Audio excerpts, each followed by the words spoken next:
इस उम्मीद के साथ कि आप लोग डेली साथ साथ पढ़ रहे हैं। पढ़ रहे हैं? पक्की बात है? हाफ सीए तो नहीं देख रहे? हमेशा पेपर्स के करीब कोई ना कोई ऐसी फनकारी शुरू हो जाती है सोशल मीडिया पे कि बच्चे जो है ना वो अपना सारा कुछ छोड़ के और इधर उधर भटकना शुरू कर देते हैं। तो एक चीज़ हमेशा याद रखनी है कि आपके पास हर सेशन 6 महीने होते हैं। हर सेशन ख़त्म होने के बाद 2 हफ्ते तकरीबन ऐसे होते हैं जो बहुत फारिग होते हैं ज़िंदगी में। तो ये सबसे मज़ेदार टाइम होता है और इसमें खुल के आप बहुत सारे फालतू काम कर सकते हैं, बहुत सारी चीज़ों पे टाइम वेस्ट कर सकते हैं।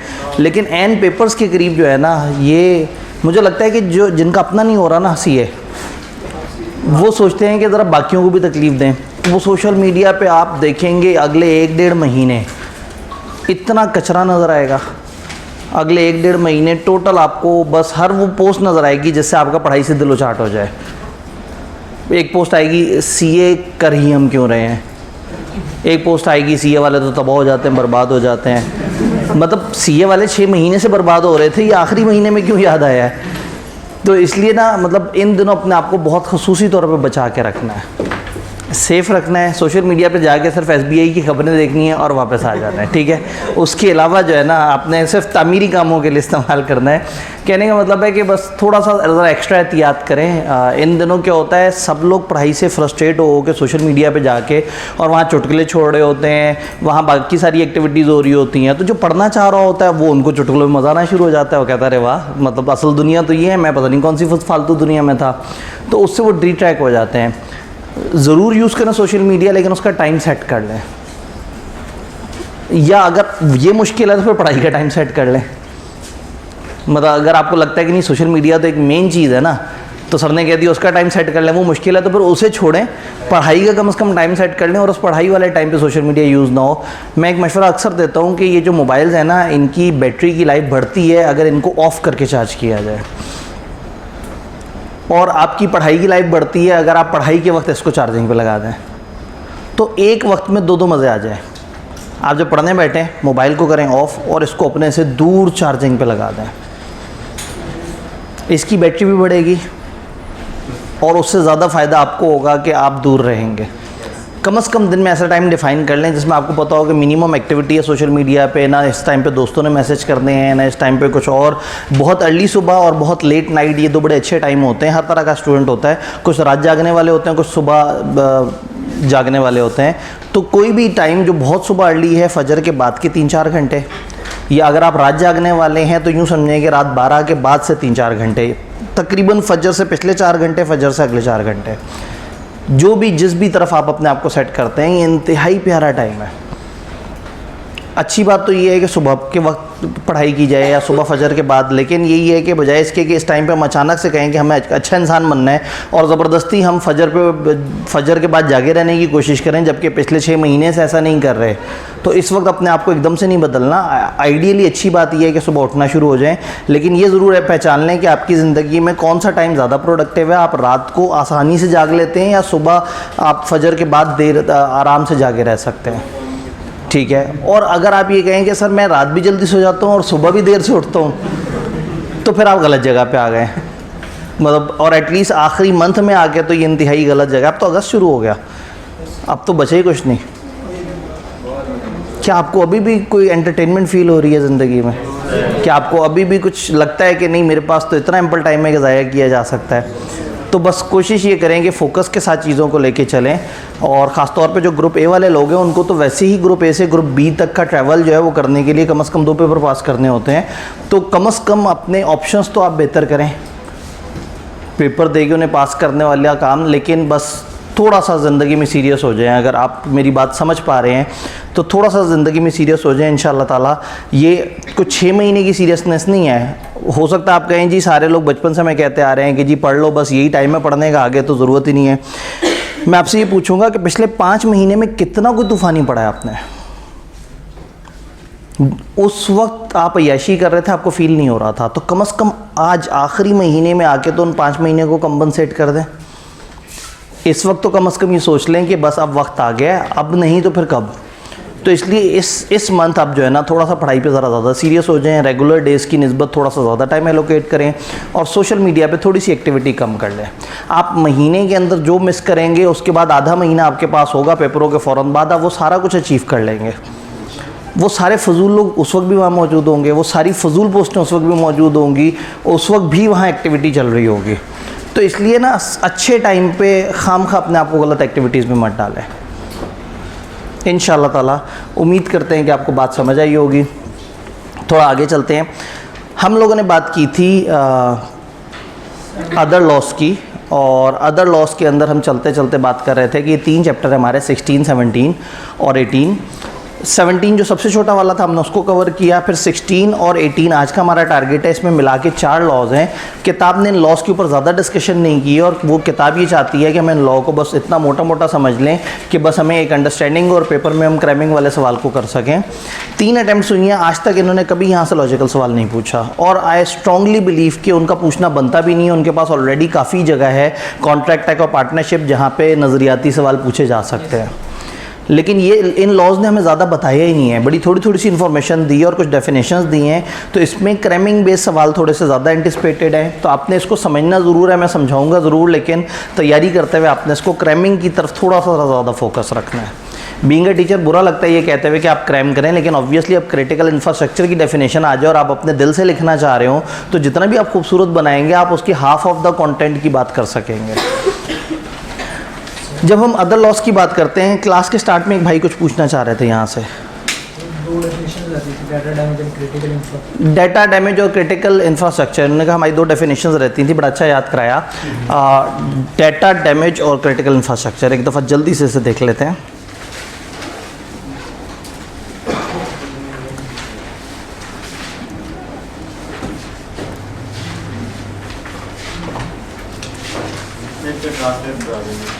जी, एक भाई ने कहा सर इसे ट्रांसलेट कर लें।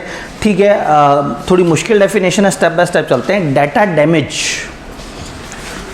डैमेज मतलब जिस तरह से होता है ना कि कुर्सी डैमेज हो गई मतलब उसकी टांग टूट गई, उसका बाजू टूट गया। प्रोजेक्टर डैमेज हो गया मतलब उसका लेंस टूट गया, वो गिर गया, वो ख़राब हो गया। अब डाटा एक सॉफ्ट चीज़ है। अब ये सॉफ्ट चीज़ में वो फिजिकल डैमेज वाली बात नहीं आएगी, तो सॉफ्ट चीज़ का डैमेज का मतलब होगा कि आपने उस सॉफ्ट चीज़ के साथ कोई गड़बड़ की है। तो डाटा डैमेज के अंदर इसमें क्या क्या चीज़ें आ सकती हैं? अल्ट्रेशन, एक डाटा था सॉफ्ट में पड़ा हुआ, उसको किसी ने बदल दिया। जब बदल दिया तो हम कहेंगे कि डाटा डैमेज कर दिया। वहाँ पे एक बंदे का नाम लिखा हुआ था, आपने उसमें एडिट में गए और उसका नाम बदल दिया, तो ये डाटा डैमेज हुआ है। यानी कि आपने डाटा के साथ खिलवाड़ किया है, डाटा को ख़राब किया है, डाटा के साथ कुछ ऐसा किया है जैसे डाटा अब वो मतलब नहीं दे पा रहा जो उसने ओरिजिनली देना था। डिलीशन, डिलीशन का मतलब है सिरे से उसे उड़ा देना। डिटीरियोरेशन, जिसमें उसको ख़राब किया जाता है, यानी कि उसमें से कुछ चीज़ें उड़ा दी जाती हैं। डाटा के कुछ कंपोनेंट्स आपने डिलीट कर दिए, या डाटा है डाटा के बीच में से कुछ इस तरह से कर दिया कि वो करप्ट हो गया, वो प्लेबल नहीं रही वो फाइल्स। अब उसे चलाने की कोशिश करेंगे तो वो अपना काम नहीं कर सकेगा, क्योंकि आपने उसके बहुत सारे, आपको पता है फाइल्स बिट और बाइट्स वगैरह से मिलकर बनी होती हैं। तो छोटे छोटे जो पीस ऑफ इन्फॉर्मेशन आपने बीच में से 1-2 को ख़राब कर दिया तो वो डिलीट तो नहीं हुआ लेकिन उजड़ गया। इरेजर, मिटा देना। मिटाने में और डिलीट करने में फ़र्क है। एक ऑब्जेक्ट एक जगह रखा हुआ है, डिलीट करने का मतलब आपने पूरी लाइन आइटम ही ख़त्म कर दी। इरेजर का मतलब ये है कि वो डाटा वहाँ पे मौजूद है, नज़र नहीं आ रहा, गायब हुआ है, मिटा हुआ है उसी जगह पे। रीलोकेशन, डाटा को किसी और जगह से उठा के किसी और जगह रख देना। कोई हमारे पोर्टल पे जाए और बीलॉ के लेक्चर उठा के टेक्स्ट की क्लास में डाल दे, और टेक्स्ट के लेक्चर उठा के जो यूट्यूब पे डाल दे, और यूट्यूब से वीडियोज़ उठा के बीलॉ के लेक्चर में डाल दे, तो ये सारी हरकत डाटा डैमेज है। रीलोकेशन हो रहा है। सप्रेशन, डाटा को दबा देना। एक फ़ाइल 400 MB की वहाँ अपलोड हुई है, उसकी एक बेहतर क्वालिटी है, किसी ने जाके उसको वो किया और फाइल साइज़ उसका उठा के 3 MB कर दिया, तो वो बिल्कुल ही उजड़ जाएगी फ़ाइल, मतलब जो उसका जो साइज़ है। तो सप्रेशन में क्या होता है, आप डाटा को दबा देते हैं। और मेकिंग डाटा टेम्परेरी और परमानेंटली अनअवेलेबल, या कुछ ऐसा करते हैं कि लोग उस डाटा तक पहुंच नहीं सकेंगे, या टेम्परेरी तौर पे वो अनअवेलेबल हो जाता है या परमानेंटली अनअवेलेबल हो जाता है। तो इनमें से कोई भी वर्ड का मतलब है डाटा के साथ गड़बड़ हुई है। डाटा से गड़बड़ का मतलब है, हम उसको कहते हैं डाटा डैमेज है। अब आते हैं क्रिटिकल इंफ्रास्ट्रक्चर की तरफ। इसको पहले मैं समझा दूँ, मैंने कल भी बात की थी, लेकिन इसमें चूँकि अल्फाज थोड़े से टेक्निकल हैं। क्रिटिकल इंफ्रास्ट्रक्चर का मतलब है ऐसा इंफ्रास्ट्रक्चर, ऐसी चीज़ जो हसास है ज़रा ज़्यादा। कुछ इंफ्रास्ट्रक्चर, कुछ ऐसी चीज़ें होती हैं, आपको शायद याद होगा कि ज़माने में धरना वगैरह बड़े जोशो खरोश से चल रहा था और मतलब सारी एक्टिविटीज़ चल रही थी, गवर्नमेंट उनको रोक भी रही थी, लेकिन हल्का फुल्का एक ख़ास टाइम आया कि वो बढ़ते बढ़ते बढ़ते इस्लामाबाद में आगे जाते जाते कुछ इमारतों तक पहुंच गए और फिर उसके बाद रेंजर्स, फौज, ये सब आगे। उन्होंने कहा इन लाल इमारतों में नहीं जाना, आपने लाल इमारतों की तरफ कोई ना आए। इन इमारतों का मतलब है गवर्नमेंट, इन इमारतों का मतलब है आपने मुल्क पे हमला किया है। तो वो जितनी भी शिद्दत उन लोगों में थी, वहाँ उन्हें एक बात समझ आ गई कि अब ये रेड लाइन आ गई है, असली वाली रेड लाइन। एक तो होती है ना वो आपकी कमज़ोर सी रेड लाइन, जिसमें आप जज्बाती होकर जो है लीडर बेचारे को फंसा देते हैं। लीडर सुकून से बैठा है, बार बार जाके फेसबुक पे कह रहे हैं मेरी रेड लाइन को कोई क्रॉस करके दिखाए, कोई आके मेरे लीडर को पकड़ के दिखाए। वो आते हैं, अब पकड़ तो लिए, उसको जेल में डाल के दिखाए मेरी रेड लाइन। वो गरीब लीडर आपकी रेड लाइन का ही शिकार हो गया। तो मतलब वो सेंसिटिव है, वो बिल्डिंग सेंसिटिव है, उन पे हमले का मतलब है मुल्क पे हमला हुआ। तो कुछ ऐसी चीज़ें होती हैं जो सेंसिटिव होती हैं, जो लॉ डिफाइन करता है। Same is the case with, यहाँ हम चूँकि सॉफ्ट में चीज़ों को डील कर रहे हैं, तो कुछ ऐसे इंफ्रास्ट्रक्चर हैं जो बड़े सेंसिटिव हैं। इतने सेंसिटिव हैं, जैसे मैंने कहा कि अगर उनमें छेड़छाड़ या उसका डाटा डैमेज होगा तो नुकसान होगा। जैसे मैंने कहा मुल्क का रडार सिस्टम, दिफाई रडार सिस्टम, कोई उसमें छेड़छाड़ करेगा तो क्या होगा, दुश्मन मुल्क से जहाज़ आ रहे होंगे और हमें पता ही नहीं लग रहा होगा, हमारे मुल्क में वो तबाही मचा के चले जाएंगे और पता लगेगा कि एक शरारती हैकर ने बैठ के रडार सिस्टम के साथ छेड़छाड़ कर दी थी, तो ये मुल्क की सलामती पे आँच आ जाएगी। सम टाइम कुछ ज़रूरी सर्विसेज की फरहमी ख़राब हो जाए कि फॉर एग्जांपल एक बहुत ही ज़बरदस्त हैकर और वो अपने दोस्त को कहे कि आज तुझे दिखाता हूँ बड़ा ज़बरदस्त, मैं जो है ना, मैं बड़ी टेक्नोलॉजी आती है। क्या टेक्नोलॉजी आती है? और उसने कहा जी मैंने एक वो सिस्टम लगाया, ज़रा एक काम करो, फायर ब्रिगेड को कॉल करना। उसने फायर ब्रिगेड के नंबर पर कॉल की, आगे से गाने चल रहे हैं। इसने कहा ये क्या हुआ है? कहते भाई ने किया है, भाई ने उनका सिस्टम ऐसे वो कर दिया है कि कोई भी कॉल मिलाएगा तो कॉल उधर नहीं मिलेगी, किसी और जगह चली जाएगी और वहाँ गाने चल रहे होंगे। अब वो तो बड़ा एक्साइटेड है इस चीज़ पे, लेकिन फायर ब्रिगेड को टाइम पे लोग जो कॉल करना चाह रहे थे और वो कॉल नहीं कर सके और उसकी वजह से ज़िंदगियाँ चली गई, बिल्डिंगें जल गई, नुकसान हो गया, फाइनेंशियल नुकसान हो गया, फिज़िकल नुकसान हो गया। तो इसका मतलब है कि ये क्रिटिकल इंफ्रास्ट्रक्चर था या नहीं था, गवर्नमेंट ने डिफ़ाइन किया था या नहीं किया था। एक ऐसी चीज़, ऐसी इंपॉर्टेंट सर्विस जिसकी तात्तुल की वजह से बहुत ज़्यादा नुकसान इंक्लूडिंग कैजुअलिटीज़ हो जाए, अमवात हो जाएं, तो ऐसी सर्विसेज को भी हम कहेंगे कि क्रिटिकल इंफ्रास्ट्रक्चर है। किताब से पूछते हैं क्रिटिकल इंफ्रास्ट्रक्चर कैसे कहेंगे? किसी भी इंफ्रास्ट्रक्चर के क्रिटिकल एलिमेंट्स, नेमली उसके एसेट्स, उसकी फैसिलिटीज़, उसके सिस्टम, उसके नेटवर्क या प्रोसेसेस, जो भी उसमें असासे हैं, जो भी उसके अंदर फैसिलिटीज़ हैं, चीज़ें किस तरह से होती हैं, जो भी उसमें निज़ाम चल रहे हैं, जो भी उसकी नेटवर्किंग हुई हुई है, या जो भी उसके अंदर अलग अलग तरह के प्रोसेस हैं, द लॉस ऑफ और compromise of which could result, जिसमें लॉस या कंप्रोमाइज़ से क्या होगा, क्या होगा। नीचे तो बातें लिखी हैं, पहले ये नीचे वाली बात पढ़ लेते हैं, आसान है। Significant impact on national security, national defence और फंक्शनिंग ऑफ द स्टेट। उससे क्या होगा, हमारी नेशनल सिक्योरिटी, नेशनल डिफेंस या फंक्शनिंग ऑफ द स्टेट पे फ़र्क आएगा।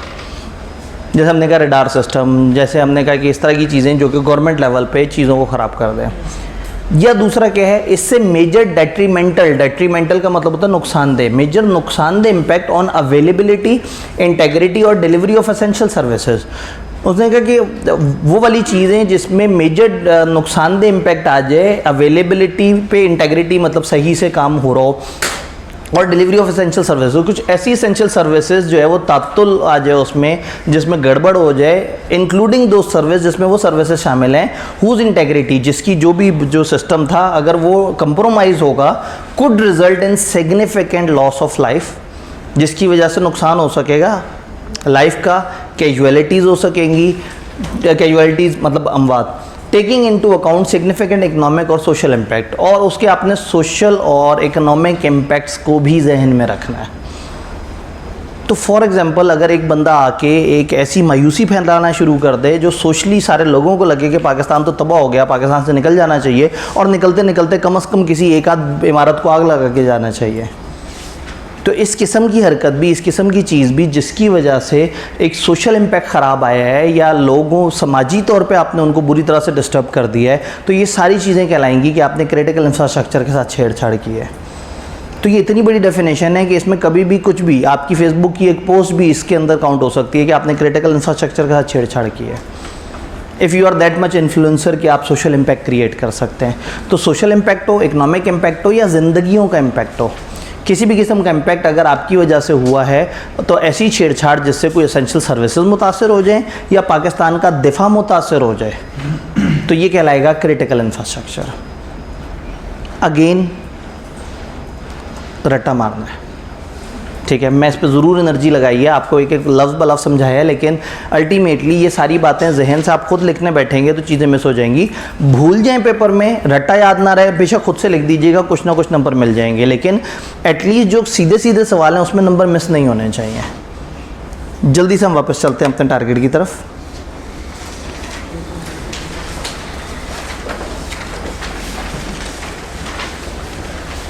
एंटी मनी लॉन्ड्रिंग और electronic payment. Anti money laundering सबसे पहला लॉ जिसके ऊपर हम बात करते हैं मनी लॉन्ड्रिंग का।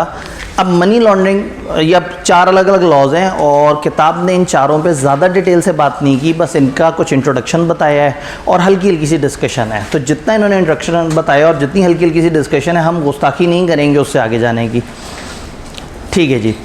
सबसे पहले मनी लॉन्ड्रिंग। मनी लॉन्ड्रिंग से लोगों के जहन में काफ़ी ज़्यादा कन्फ्यूजन आती हैं, ख़ास तौर पे चूँकि मनी लॉन्ड्रिंग जो है वो पॉलिटिकली इस्तेमाल होता है, तो इसकी पॉलिटिकल इस्तेमाल होने की वजह से हमारे जहन में हर सियासी पार्टी ने मनी लॉन्ड्रिंग की एक अलग अलग डेफिनेशन डाल दी है। तो मनी लॉन्ड्रिंग के बारे में जो है वो हम किसी से पूछें तो हर बंदे की अपनी अपनी डेफिनेशन होती है। कोई कहता है जी मनी लॉन्ड्रिंग का मतलब है पैसे लेके मुल्क से बाहर भाग जाना, कोई कहता है कि दूसरे मुल्क में कोई फ्लैट ख़रीद लेना, कोई कहता है डॉलर समेत गिरफ़्तार हो जाना, कोई कहता है कि जी दूसरे मुल्क से पाकिस्तान में आपके अकाउंट में पैसे आना। अलग अलग तरह की लोगों के जहन में डेफिनेशन है। बाय डिफ़ॉल्ट जो ओरिजिनल लॉ ने बताया है, ओरिजिनल लॉ ये कहता है कि मनी लॉन्ड्रिंग क्राइम से आए हुए एसेट्स में डील करने को कहते हैं। सिंपली अगर डेफिनेशन ना पूछी जाए और आपसे कहा जाए कि एक लाइन में बताओ, तो आप कहें क्रिमिनल तरीके से आए हुए एसेट्स में डील करने को मनी लॉन्ड्रिंग कहते हैं, सिंपलेस्ट। अब इसमें क्रिमिनल सोर्स किसे कहेंगे, एसेट किसे कहेंगे और डील करना किसे कहेंगे। क्रिमिनल सोर्स का मतलब है कुछ डिफाइंड क्राइम्स में से। इस लॉ ने एक स्केड्यूल में एक लिस्ट दे दी है प्रेडिकेट ऑफेंस की। प्रेडिकेट ऑफेंस हैं जो इन्होंने बताए हुए हैं, इन्होंने कहा ये चंद डिफाइंड ऑफेंस हैं, इन ऑफेंस में से जब भी कोई गड़बड़ होगी तो इससे जो भी कमाएगा वो बेसिकली मनी लॉन्ड्रिंग होगी। अल्हम्दुलिल्लाह वो लिस्ट हमारे सिलेबस में नहीं है, लेकिन ये वर्ड प्रेडिकेट ऑफेंस बीच में हल्का सा जिक्र ज़रूर होता है। फॉर एग्जांपल हम कहते हैं जी कत्ल करना एक प्रेडिकेट ऑफेंस है। एक बंदे ने किसी को कत्ल किया और कत्ल से उसने कुछ कमाया, या तो उस बंदे की चीज़ें कब्जा कर ली या कत्ल करने से उसको कुछ पैसे आए, तो ये क्रिमिनल सोर्स से आया हुआ पैसा है, ये उन क्राइम से आया हुआ पैसा है जो कि डिफाइंड है। तो एक लंबी सी लिस्ट डिफाइंड है जो हमारे सिलेबस में नहीं है। रेगुलर क्लास में मैंने वो डिस्प्ले की थी, लेकिन अभी क्रैश की नोयत ऐसी है कि हमने ज़रा थोड़ी सी तेज़ी से चलना है। तो एक लिस्ट ऑफ ऑफेंस है, उस ऑफेंस में से अगर कुछ किया और उस ऑफेंस से हासिल होने वाले एसेट्स, इसको हम कहते हैं proceeds from crime, proceeds of crime. जो क्राइम से आने वाली प्रोसीड्स हैं, जब आप उसमें डील करेंगे तो फिर कहलाया जाएगा कि हमने मनी लॉन्ड्रिंग की है। अब डीलिंग से क्या मुराद है, आप वो पैसा कमाएंगे तो भी मनी लॉन्ड्रिंग है, उस पैसे को अपने पास रखेंगे तो भी मनी लॉन्ड्रिंग है, उस पैसे से कोई चीज़ खरीदेंगे तो भी मनी लॉन्ड्रिंग है, उस पैसे से खरीदी हुई चीज़ को बेच के कोई और चीज़ लेंगे तो भी मनी लॉन्ड्रिंग है। वो पैसा किसी दोस्त के पास रखवाएंगे उसे बता के कि मनी लॉन्ड्रिंग से आया है, तो दोस्त भी जो कर रहा है वो मनी लॉन्ड्रिंग है। दोस्त को पता है कि आपके पास मनी लॉन्ड्रिंग का पैसा और दोस्त ने पुलिस को नहीं बताया, तो दोस्त ने भी मनी लॉन्ड्रिंग की।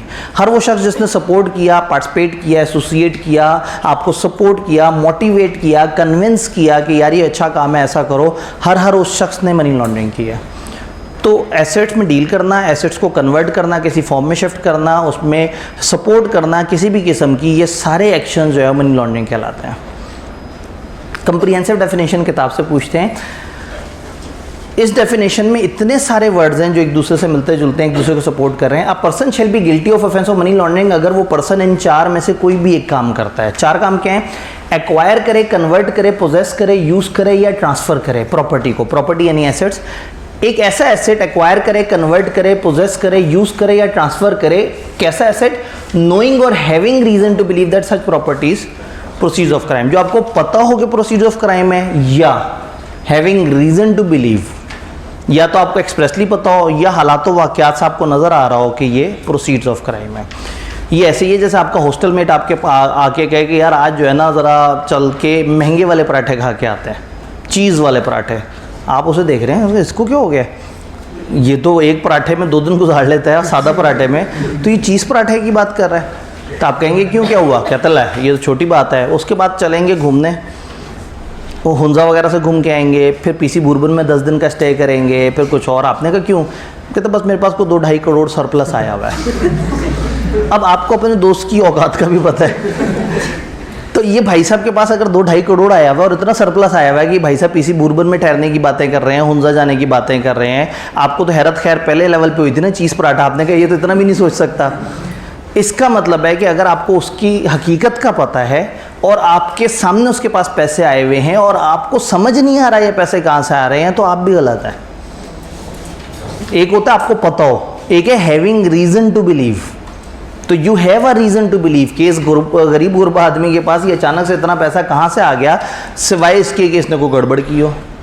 तो यहाँ ज़रूरी नहीं कि आपको कंफर्म पता हो कि गड़बड़ हुई है, but having reason to believe, there are some reason जिस पे आपको लगता है कि हाँ भाई इसने कुछ गड़बड़ की होगी। या तो अगर आपको पता है या आपको पता होना चाहिए कि एक चीज़ प्रोसीड्स ऑफ क्राइम है, एक प्रॉपर्टी प्रोसीड ऑफ क्राइम है, तो उसको एक्वायर करना, रखना, कन्वर्ट करना, यूज़ करना, ट्रांसफ़र करना, कुछ भी उसके साथ करना, ये मनी लॉन्ड्रिंग है। सेकेंड लेवल पे हम बात करते हैं वही वाली एसेट जो नोइंग और हैविंग रीज़न टू बिलीव है कि वो प्रोसीड ऑफ क्राइम है, उस एसेट्स को कंसील करना, छुपाना, डिस्गाइज करना उनकी ट्रू नेचर। एसेट से मुराद पैसा भी हो सकता है, एसेट से मुराद कोई प्रॉपर्टी, कोई ये जो इमूवेबल प्रॉपर्टी हो सकती है, कोई गाड़ी भी हो सकती है, एनीथिंग, कोई भी एसेट।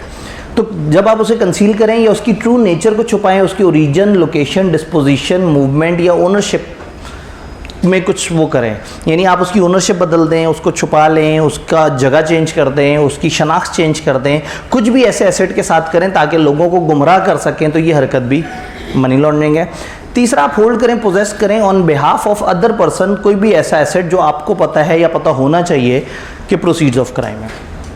आपके दोस्त ने वो 2 करोड़ आपको अमानतन दे दिया कि संभाल के रखना, तो टेक्निकली आप भी मनी लॉन्ड्रिंग कर रहे हैं, because you have reason to believe कि लीगल तरीके से तो इसके पास 2 करोड़ नहीं आ सकता। आखिरी चीज़, किसी भी किस्म की मदद, इन्होंने गूगल पे लिखा होगा उर्दू लफ्ज़ मदद और कहा होगा कि इसके हमें सारे सिनोनिम चाहिए, और सारे सिनोनिम यहाँ पे डाल दिए। Participate in, associate, conspire to commit में आप सपोर्ट करते हैं, आप मोटिवेट करते हैं कमिट करने के लिए। Attempt to commit, aids, abets, facilitate और काउंसल्स। क्या, the commission of above 3 act, ऊपर की 3 में हरकत कोई भी सपोर्ट किया है, मोटिवेट किया है, साथ दिया है किसी भी किस्म का, तो हम कहेंगे आपने मनी लॉन्ड्रिंग किया है। तो मनी लॉन्ड्रिंग एक बड़ी अजीब सी चीज़ है कि जो बंदा मनी लॉन्ड्रिंग कर रहा है वो तो कर रहा है, जिसने उसे देखा है उसने भी मनी लॉन्ड्रिंग की है, क्योंकि उसने देख के उसको सपोर्ट कर दिया। जिस किसी को पता लग गया और इसने आगे कहा मैं तुम्हें कुछ पैसे दूंगा, मत बताना किसी को, तो बेसिकली उसने भी इसे मोटिवेट किया है कि अगर कोई चोर पकड़ा जाए तो पैसे दे के छूट सकता है। तो आपने किसी शख्स को अपने घर के सहन में ख़जाना दफन करते देखा और आपको पता है ख़जाना इसका नहीं है, आपने देख लिया, आपने मनी लॉन्ड्रिंग कर लिया। यानी मनी लॉन्ड्रिंग इतनी वास्ट चीज़ है कि पाकिस्तान के तकरीबन सारे लोगों को इसमें जेल में डाला जा सकता है। तो ये एक ऐसा लॉ है जो जब कोई सियासतदान बिल्कुल काबू नहीं आ रहा होता ना, तो उसे डराने के लिए मनी लॉन्ड्रिंग ले आते हैं। जब नवाज शरीफ बिल्कुल काबू नहीं आ रहा था और जब वो हो रहा था कि अब क्या करें, तो वो जनाब मनी लॉन्ड्रिंग का एक वो मामला आ गया। इमरान खान जब बिल्कुल काबू नहीं आ रहा था तो अचानक से एक फ़ॉरेन फंडिंग की, जिसमें आप बैठे हैरान होकर सोच रहे होंगे इतने से पैसे, इससे ज़्यादा तो हमारा लीडर एक साइन करके शर्ट बेच दे तो उससे ज़्यादा पैसे आ जाते हैं। तो ये वो चूँकि मनी लॉन्ड्रिंग से रिलेट करता था, चूँकि उसके अंदर मनी ट्रेल का मसला था, उसके अंदर दूसरे मुल्क से आया हुआ इलीगल पैसा था जिसके अंदर मसलो मसाइल थे, तो वो चाहे छोटी अमाउंट्स हो लेकिन वो इतने बड़े लेवल का मसला है कि उसकी वजह से अच्छे खासा प्रॉब्लम हो सकते हैं। तो मनी लॉन्ड्रिंग जो करता है वो भी कर रहा है, जो सपोर्ट करता है, जिसको पता है और उसने किसी को नहीं बताया या किसी तरह से भी साथ दिया, वो सब मनी लॉन्ड्रिंग कर रहे हैं। अब ये प्रोसीड्स ऑफ क्राइम क्या है, ये मैंने यहाँ ट्यूटर नोट डाला हुआ है, हमारे सिलेबस का ऐसा नहीं है समझाने के लिए, कि कोई भी प्रॉपर्टी एसेट ड्राइव्ड और obtained directly indirectly by any person from a predicate offense या foreign serious offense. Predicate offense क्या था, वो जो एक स्केड्यूल दिया हुआ है लॉ के एंड पे, जिसमें लिस्ट दी हुई है कि ये वो ऑफेंस हैं जो होना गलत होगा। देन फॉरेन सीरियस ऑफेंस होता है मुल्क से बाहर ऐसा ऑफेंस जो पाकिस्तान में प्रेडिकेट ऑफेंस कहलाता है। तो इसका मतलब है कि एक बंदे ने कोई भी उस लिस्ट ऑफ ऑफेंस में से कोई भी ऑफेंस करके कोई प्रॉपर्टी हासिल की, हासिल करना, रखना, ट्रांसफ़र करना, कन्वर्ट करना, छुपाना, किसी को दे देना, किसी से ले लेना, किसी की मदद करना, ये सारे के सारे मनी लॉन्ड्रिंग में आ जाएंगे। तो यहाँ पे हम बात करते हैं कि जो प्रेडिकेट ऑफेंस है ना, मनी लॉन्ड्रिंग के ऑफेंस को साबित करने के लिए जो एक्यूज की रेलेवेंट प्रेडिकेट ऑफेंस की वो है, वो ज़रूरी नहीं है। थोड़ा सा टेक्निकल लॉ है, थोड़ा सा इसको समझना है। प्रेडिकेट ऑफेंस था, पता लगा एक बंदे ने कत्ल की और कत्ल से हाईवे पैसे में डील करा है। मनी लॉन्ड्रिंग वाले इसके पीछे पड़ गए और जनाब उस पैसे के बारे में ये करते करते कह दिया कि ये गलत पैसा है, फलाना फलाना, और उसको सज़ा सुना दी 6 साल की। अभी तक असल अदालत जहाँ कत्ल का मुकदमा चल रहा है उसने भी फैसला नहीं सुनाया कि द पर्सन इज़ गिल्टी, लेकिन मनी लॉन्ड्रिंग वालों ने कह दिया द पर्सन इज़ गिल्टी। तो इसका मतलब है कि इस मनी लॉन्ड्रिंग के ऑफेंस को साबित होने के लिए द ओरिजिनल वाला ऑफेंस जिससे आए हुए पैसे का तस्करा हो रहा है उसका अपनी रेलेवेंट अदालत में साबित होना भी शर्त नहीं है, वरना क्या होगा, उस लोकल अदालत में वो केस 11 साल तक चलता रहेगा और ये मनी लॉन्ड्रिंग वाले बेचारे इंतजार करते रहेंगे कि वो हमारी छोटी कोर्ट एक दफ़ा फैसला सुना दे, अगर वो कह दे मुजरिम तो हम इसे पकड़ लेंगे। तो इनको इंतज़ार भी नहीं करना किसी और अदालत का कि वो बताए कि ये मुजरिम है। अगर ये कह रहे हैं कि तुमने जुर्म से पैसा कमाया है तो जुर्म को जुर्म डिफ़ाइन होना भी ज़रूरी नहीं है। तो इस हद तक ये जालिम लॉ है कि आप एक बंदे को अगर पकड़ना चाहते हैं तो आप उसे कहेंगे कि तुमने मुजरिम हो, वो कहेगा मुझे कौन सी अदालत ने सज़ा सुनाई। उन्होंने कहा अदालत का सज़ा सुनाना ज़रूरी नहीं है। In order to prove an offence of money laundering the conviction on accuse for respective predicate offence shall not be required. उस बंदे के ऊपर उस रेलिवेंट जो वो जुर्म है उसका सादिर होना भी ज़रूरी नहीं है, आप उसे पकड़ सकते हैं। फिर एक जुमला जो मेरे लिए बड़ा सहूलत है और आप लोगों के लिए भी ज़िंदगी आसान हो जाती है। जैसे ही मनी लॉन्ड्रिंग की बात करते हैं ना, जैसे ही अदालतों का जिक्र आता है आपके जहन में बहुत सारे सवाल आते हैं। सर वहाँ गवाही कौन देगा, सर उन्हें पता कैसे लगेगा मनी लॉन्ड्रिंग हुई है, वहाँ पे कितने लोग मौजूद होंगे, वहाँ पे कितने अरसे तक फैसला चलेगा, वहाँ पे कैसे साबित किया जाएगा, वहाँ क्या बात होगी, बर्डन ऑफ प्रूफ किस पे होगा, फलाना क्या होगा, फलाना क्या होगा। उन्होंने एक जुमला लिख के आपको वो हाइपर लिंक लगा दिया। उन्होंने कहा नॉलेज, इंटेंट या purpose required as an element of offence set forth here may be taken from factual circumstances in accordance with कानून शहादत। यहाँ वर्ड ऑर्डिनेंस मिसिंग है, कानून शहादत ऑर्डिनेंस 1984। आप पूछेंगे ये केस कैसे साबित होगा, वो कहेंगे जाओ कानून शहादत ऑर्डिनेंस पढ़ो 1984 उसके मुताबिक। आप कहेंगे ये इंटेंशन कैसे साबित होगी, कहेंगे वहाँ पढ़ लो। पर्पस कैसे, वहाँ पढ़ लो। गवाह वो पढ़ लो, फलाना। आप बोलने लगे हो एक मिनट कानून शहादत, कानून शहादत। तो जो कुछ भी आपके दिमाग में उल्टा सीधा सवाल आए आपने कानूनी शहादत ऑर्डिनेंस को सर्च कर लेना। अगर समझ आ गया तो ठीक है, और ना समझ आए तो समझ जाइएगा कि इस लाइन का हमारी ज़िंदगी में कोई किरदार नहीं है, ये कंपनी की मशहूरी के लिए लिखी हुई थी। तो ये लाइन हमें बता रही है कि इस केस में पर्पस, इंटेंट, फलाना फलाना को साबित करने के लिए हमें वही सारे रूल्स फॉलो करने होंगे जो कि कानून शहादत ऑर्डिनेंस 1984 वाले जो रूल्स हैं उसी के तहत, यानी ये मुकदमे भी वैसे ही चलेंगे जैसे नॉर्मल मुकदमे चला करते हैं। अब मनी लॉन्ड्रिंग हो गई, सज़ा क्या होगी? अगर मनी लॉन्ड्रिंग एक इंसान ने की है तो इसको 1 साल की कम से कम कैद बामुशक्कत, कम से कम 1 साल, 10 साल तक एक्सटेंड कर सकती है। एक फ़ाइन जो कि 25 मिलियन तक जा सकता है। अगर आप ऑटम 2023 के बाद किसी भी टाइम पे मेरा ये लेक्चर सुन रहे हैं तो इस वाली चीज़ को देख लीजिएगा, ये लॉ चेंज हो चुका है। शायद IKAP तब तक अपनी किताब में डाल दे, लेकिन अभी हमारी अटेम्प्ट में ये 25 मिलियन ही है। 1 से 10 साल तक कैद, 25 मिलियन तक का फाइन, एंड वो प्रॉपर्टी, वो एसेट फॉरफीट हो जाएगा जो मनी लॉन्ड्रिंग में इन्वॉल्व है। और अगर वो एसेट मौजूद नहीं होगा, वो एसेट इधर उधर बेच बाच के पैसे ले लिए उसमें से, तो जो इक्विवेलेंट उसकी वैल्यू है जितनी भी जो भी उससे रिलेट कर रही है वो यहाँ है। ये मैंने ब्रैकेट में इधर इस तरह बताया है कि शायद किताब में मतलब एक आध दफ़ा ऐसा था कि उसमें ये मिस हुआ था। अगर मिस हुआ है तो यहाँ ब्रैकेट में लिख लें इक्विवेलेंट वैल्यू।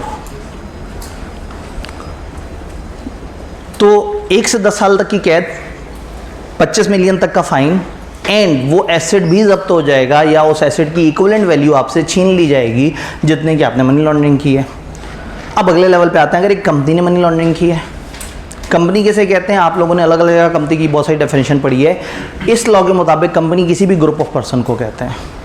तो अगर एक कंपनी ने मनी लॉन्ड्रिंग की है तो पहले तो वो company as a whole 100 million तक का फाइन देगी, और जब एक कंपनी कॉन्ट्रावीन करेगी तो फिर क्या होगा, उसके तमाम जो भी रेलेवेंट बंदे हैं ना, उसके डायरेक्टर, पार्टनर, मैनेजर, सेक्रेटरी, जो भी ऊपर के लोग हैं, उन सबकी इन्वेस्टिगेशन ओपन हो जाएगी और उनमें से जो जो फाउंड गिल्टी होगा उसको यही ऊपर वाली सजाएं होंगी।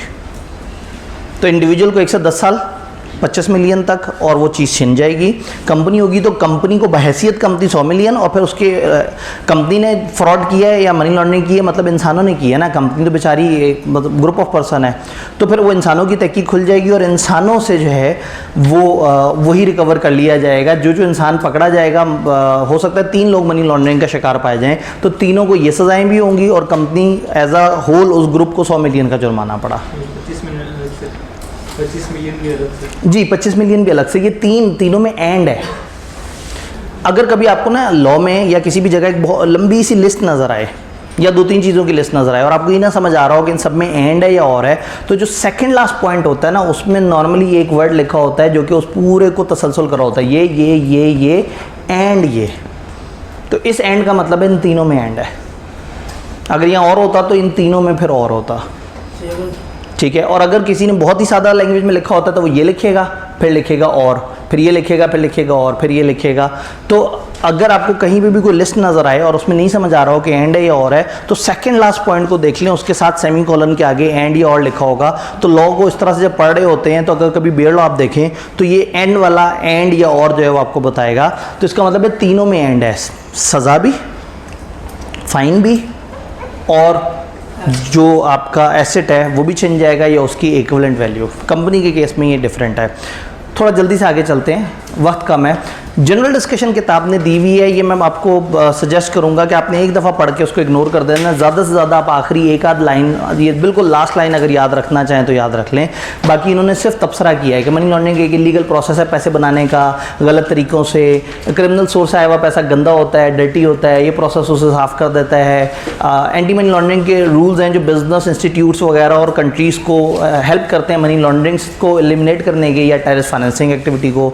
इनिशियली ये फाइनेंशियल इंस्टीट्यूशन के लिए थे, उसके बाद ये ग्लोबल कंसर्न बन गया, इंटरनेशनल अथॉरिटीज़, FATF और इस तरह के लोग मिलजुल के काम कर रहे हैं। पाकिस्तान में रेलिवेंट जो लॉ है वो एंटी मनी लॉन्ड्रिंग एक्ट 2010 है, और ये लॉ डिस्करेज करता है क्रिमिनल को ताकि वो इल गॉटन मनी, गलत तरीके से आए हुए पैसों को छुपा ना सकें। आखिरी जुमला काम का है, ये रेगुलेशन रिक्वायर करती हैं फाइनेंशियल इंस्टीट्यूशंस को कि वो मॉनिटर करें कस्टमर की ट्रांजैक्शन और रिपोर्ट करें सस्पिशियस एक्टिविटी। अगर उनको अपने किसी कस्टमर के अकाउंट में बहुत ही मशकूक एक्टिविटी नज़र आती है तो उनके ऊपर वाजिब है कि उन्होंने क्या करना है, उसको डिस्क्लोज़ करना है, बताना है और गवर्नमेंट को बताना है। स्टेट बैंक ऑफ पाकिस्तान का एक FMU एक यूनिट होता है, फिर उसको ये खबर करते हैं, फिर वो उसके ऊपर काम करना शुरू करता है। अब जब यहाँ फाइनेंशियल इंस्टीट्यूशन आ गया तो पता नहीं किताब को क्यों लगा कि ये तो बड़ा हमने अहम वर्ड डिस्कस कर दिया। रादर देन वो एनर्जी लगाते हैं मनी लॉन्ड्रिंग की किसी और बात को समझाने के लिए, उन्होंने फाइनेंशियल इंस्टीट्यूशन की डेफिनेशन उठा के सिलेबस में डाल दी, one of the biggest definition. इस डेफिनेशन के साथ क्या करना है, रट्टा मारना है। मैं इसमें रेगुलर क्लास में फिर भी थोड़ी मदद कर सकता था, एक एक लफ्ज़ पे रुक के हमने थोड़ा थोड़ा सा समझने की कोशिश की थी, लेकिन इस टाइम पे इनमें से किसी भी लफ्ज़ का मतलब हमसे वो एक्सपेक्टेड नहीं है, ना इस पे केस स्टडी। ये एक डेफिनेशन है। तो कोई भी इंस्टीट्यूशन जो इनमें से एक से ज़्यादा काम कर रहा हो और ख़ास तौर पे वो ट्रेडिंग कर रहा हो इनमें से किसी इंस्ट्रूमेंट में, तो ये एक लिस्ट है और इस लिस्ट को याद करना है। वही बात है कि वक्त में गुंजाइश होती तो हम एक एक करके बात करते, लेकिन आसान से वर्ड देख लेते हैं। जो डिपॉजिट्स में डील कर रहा हो, लैंडिंग में डील कर रहा हो, लीजिंग में डील कर रहा हो, पैसों के ट्रांसफ़र में डील कर रहा हो, मीन्स ऑफ पेमेंट में डील करता हो, जैसे क्रेडिट, डेबिट कार्ड, चेक वगैरह, इस तरह से गारंटीज़ कमिटमेंट्स वगैरह देता हो, ट्रेड कर रहा हो अजीब अजीब से इंस्ट्रूमेंट्स में। इन हर इंस्ट्रूमेंट का अपना एक मतलब है, अपनी एक बात है, वो हम रेगुलरली उसको डिस्कस करते हैं। यूँ भी हो सकता है कि मैं आपको बाद में एक लिंक दे दूं या क्रैश कोर्स के एंड पे एक फ़ोल्डर डाल दूं जिसमें मैं इस तरह की जितनी भी चीज़ें जिसमें मज़ीद वजाहत की ज़रूरत है और इस वक्त हम नहीं कर सकते, तो उसमें कहीं ना कहीं वो शेयर कर दूं। आपने वो बस वो उस ग्रुप से कनेक्टेड रहना, उस ग्रुप में मैं फिर साथ साथ इन्फॉर्मेशन डाल दूँगा इंशाल्लाह। मनी मार्केट में, फॉरेन एक्सचेंज में, फ़लाना इनमें से किसी भी चीज़ में आप ट्रेड करते हो या इनमें से कोई भी हरकत करते हो और इन सारों में से एक काम भी करेंगे, एक से ज़्यादा काम करें, आप कहलाएंगे financial institution. This is the best जो हम इस वक्त डिस्कस कर सकते हैं।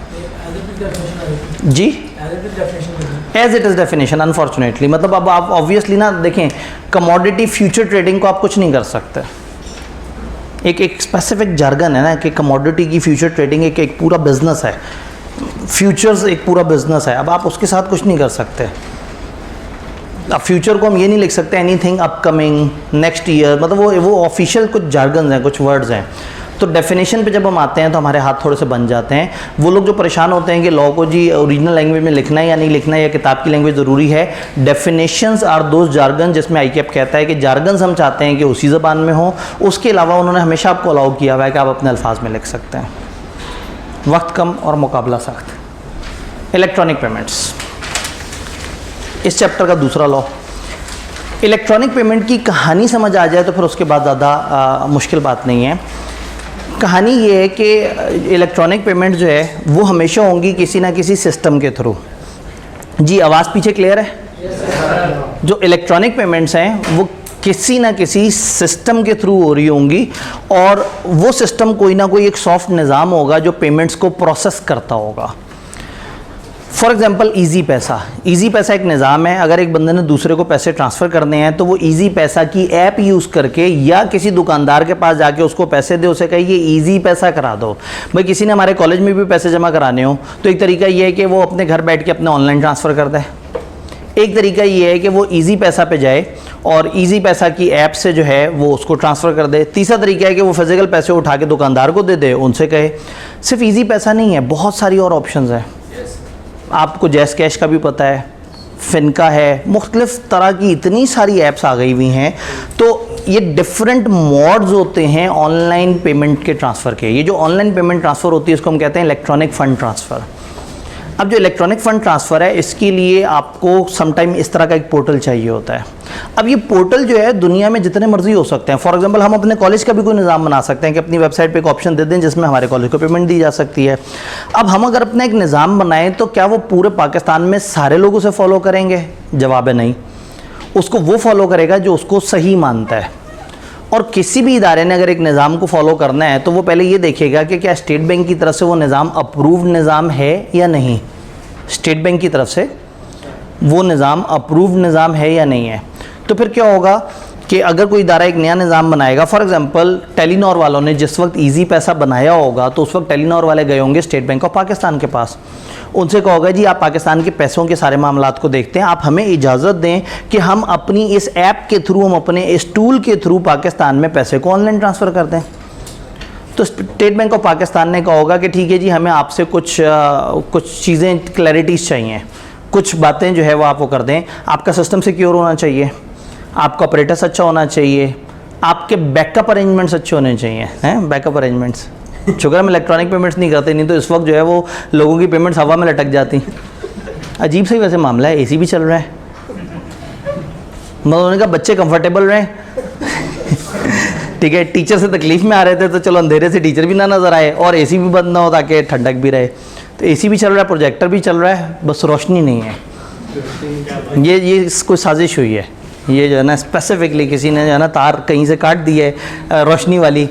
तो खैर हमने एक बात की कि वो पेमेंट का निज़ाम रजिस्टर करवाना पड़ेगा गवर्नमेंट के पास। अब ये पहचानना है, टेलीनॉर वो इदारा है जो अपने एक निज़ाम को रजिस्टर कराने लगा है। तो टेलीनॉर नामी इदारे को हम कहेंगे, क्या कहेंगे? हाँ जी, किसी को याद है? नहीं, टेलीनॉर नामी इदारे को क्या कहेंगे? कोई तो होगा। ऑपरेटर भूल गया, ओए ये भाई ने पहले बोल दिया। ऑपरेटर इज़ दैट इंस्टीट्यूशन जो उस पेमेंट के निज़ाम को चला रहा है। वो पेमेंट का निज़ाम पेमेंट सिस्टम कहलाता है, और जब आप उसको स्टेट बैंक से रजिस्टर करवा देते हैं तो वो DPS कहलाता है, डेजिग्नेटेड पेमेंट सिस्टम। याद रहेगा। मैनेजमेंट ने आगे सोचा चलो लाइट तो नहीं आ रही, AC अगला चला देते हैं, बंद हो गया। ये इस AC के साथ कोई कनेक्शन है इन लाइटों का? मगर ये AC बार बार चलाएंगे तो ये लाइटें ऑन कर देगा? नहीं, मिशन अनसक्सेसफुल। तो ऑपरेटर टेलीनॉर का निज़ाम ईजी पैसा, और इजी पैसा को जब रजिस्टर करा दिया गवर्नमेंट के साथ तो बन गया डेजिग्नेटेड पेमेंट सिस्टम। और गवर्नमेंट ने कब रजिस्टर किया? जब उनके ऑपरेटर्स देख लिए, उनका इंफ्रास्ट्रक्चर देख लिया, उनके बैकअप अरेंजमेंट देख ली, उनकी सीक्रेसी देख ली, डाटा लीक तो नहीं करता, मसलो मसाइल तो नहीं आते, फलाना इशू तो नहीं है।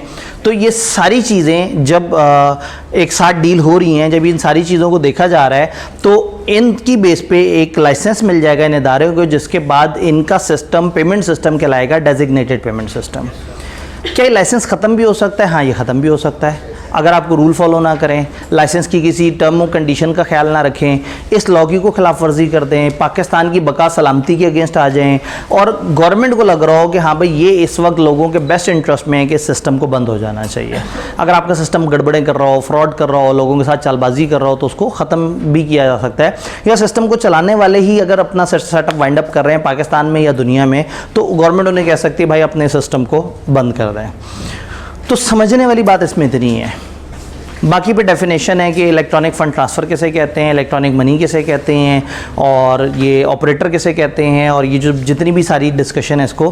तो इलेक्ट्रॉनिक फ़ंड ट्रांसफ़र बेसिकली एक ऑनलाइन मोड है जिसमें एक बंदा जो है पेमेंट को ट्रांसफ़र करता है। वो पेमेंट को ट्रांसफ़र करता है किसी डेजिग्नेटेड पेमेंट सिस्टम के थ्रू। अगर हम अपने इदारे का एक नया पेमेंट सिस्टम बनाएं और हम उसको रजिस्टर करा लें स्टेट बैंक ऑफ पाकिस्तान के पास, तो वो बन जाएगा डेजिग्नेटेड पेमेंट सिस्टम। फिर कल को कोई भी वेबसाइट जिस पे डिफरेंट ऐप्स लिस्ट डाउन हो रही हैं, वो हमारी ऐप को भी लिस्ट डाउन कर लेंगे क्योंकि वो रजिस्टर्ड ऐप है। गवर्नमेंट ने उसके सर पे आशीर्वाद रख दिया, गवर्नमेंट ने कह दिया कि हाँ भाई ये पेमेंट का निज़ाम सही है और इसको मैस पाकिस्तान में प्रॉपर तरीके से यूज़ किया जा सकता है। डन। बाकी इसमें फिर सीधी सी डेफिनेशंस हैं और एन उस टाइम पे जब डेफिनेशन देखनी थी तो जो है वो अंधेरा हुआ है, लेकिन उस डेफिनेशन को भी तब तक समझ लेते हैं थोड़ा सा। डेफिनेशन क्या थी? जो इलेक्ट्रॉनिक फ़ंड है या इलेक्ट्रॉनिक फ़ंड ट्रांसफ़र है, उसकी डेफिनेशन ये कहती है कि जब कोई किसी टूल को यूज़ करके किसी फाइनेंशियल इंस्टीट्यूशन से कहे कि तुम ये ट्रांजैक्शन करो। डेफिनेशन के 3 हिस्से हैं। जब कोई टूल यूज़ करे, उससे किसी फाइनेंशियल इंस्टीट्यूशन को हुक्म दे कि तुम ये काम करो। टूल क्या हो सकता है? टेलीफोन हो सकता है। आपने टेलीफोन पे कहा अपने बैंकर को भाई ये मेरी ट्रांजैक्शन ऐसे कर दें। आपने ऐप पे जाके अपनी वेबसाइट, अपने जो मोबाइल की ऐप है उसमें जाके अपने बैंक को इंस्ट्रक्शन दी कि मेरा बिल पे कर दो। आप एटीएम पे गए, एटीएम की मशीन में कार्ड डाला हुआ था, वहाँ से आपने बिल पे कर दिया। तो टूल कैन बी एनीथिंग। या आपका कोई भी पॉइंट ऑफ सेल डिवाइस हो सकती है, कोई एटीएम मशीन हो सकती है, कोई कंप्यूटर मशीन हो सकती है, कोई सिस्टम हो सकता है, कोई नेटवर्क हो सकता है, कोई कंप्यूटर हो सकता है, इवन कोई मोबाइल हो सकता है, कोई मैग्नेटिक सिस्टम हो सकता है। तो किसी भी सिस्टम से आपने कहा, क्या कहा कि अपने बैंक को हुक्म दिया कि मिस्टर बैंक तुमने ये पेमेंट करनी है आगे। तो अपने बैंक या जो भी फाइनेंशियल इंस्टीट्यूशन था उसको आपने हुक्म दिया कि तुमने ऐसा काम करना है, और वो हुक्म दे के आपने कहा कि तुमने डेबिट या क्रेडिट करना है किसी अकाउंट को। जैसे आपके अकाउंट में अगर पड़े हुए हों फ़र्ज़ करें 25,000 रुपये, और आप कहेंगे जी मैंने SBI में एडमिशन लेना है और मैंने फ़ीस जमा करानी है। तो आपने क्या किया? आप अपनी ऐप पे गए, आपका फ़र्ज़ करें मीज़ान में अकाउंट है, आप मीज़ान की ऐप में गए और अपनी ऐप में हमारा अकाउंट नंबर डाल के पे का बटन दबा दिया। तो you have used a phone या अ कंप्यूटर, इसको यूज़ किया है, और ये जो आपने ऐसे क्लिक किया, आपने अपने मीज़ान बैंक को हुक्म दिया है। क्या हुक्म दिया है? कि मेरे अकाउंट में पड़े हुए ये 25,000 उठा के SBI के फ़लाना अकाउंट नंबर में जमा करा दिए जाएँ। तो ये जो हरकत हुई है इसको हम कहेंगे इलेक्ट्रॉनिक फ़ंड ट्रांसफ़र, कि जिसमें आपने काम किया है। अब अगेन जल्दी से इसे देख लेते हैं, मोटी बात हमें समझ आ गई। पेमेंट सिस्टम एक सिस्टम है जो सेटल करता है फाइनेंशियल ट्रांजैक्शंस को लोगों के दरमियान। इसमें institution, instrument, people, rule, procedures, ये सारे लोग इकट्ठे इन्वॉल्व होते हैं। ये इलेक्ट्रॉनिक ट्रांसफर ऑफ मनी है एक बैंक से दूसरे बैंक को with in a single institute या अक्रॉस मल्टीपल इंस्टीट्यूट, जिसमें कोई कंप्यूटर बेस्ड सिस्टम है without direct intervention of bank staff. और पाकिस्तान में जो रेलिवेंट लॉ है वो इलेक्ट्रॉनिक फंड ट्रांसफर एक्ट 2007 है। ये सारा पढ़ने के बाद आपने सारे को उड़ा देना है, क्योंकि आगे डेफिनेशन में तसल्ली से सारी बातें हुई हुई हैं। तो इधर इन्होंने हल्का सा एक रिकैप सा दिया है कि हम इस चैप्टर में क्या पढ़ने जा रहे हैं। Designation of payment system, state bank designate कर सकता है किसी भी पेमेंट सिस्टम को एज डेजिग्नेटेड पेमेंट सिस्टम। अब पेमेंट सिस्टम है सादा वाला निज़ाम और डेजिग्नेटेड है जिसको स्टेट बैंक ने आशीर्वाद दे दिया। कि स्टेट बैंक ने कहा हाँ भाई तुम कल से पूरे पाकिस्तान में जो इस्तेमाल करना चाहे तुम्हें पूरी आज़ादी है। तो पेमेंट सिस्टम डेजिग्नेटेड बन सकता है एक रिटर्न ऑर्डर से, अगर पब्लिक इंटरेस्ट में बेहतर हो। वो आपके इक्विपमेंट, प्रेमिसेस, मशीनरी, इन सबको इंस्पेक्ट करने का हक रखते हैं।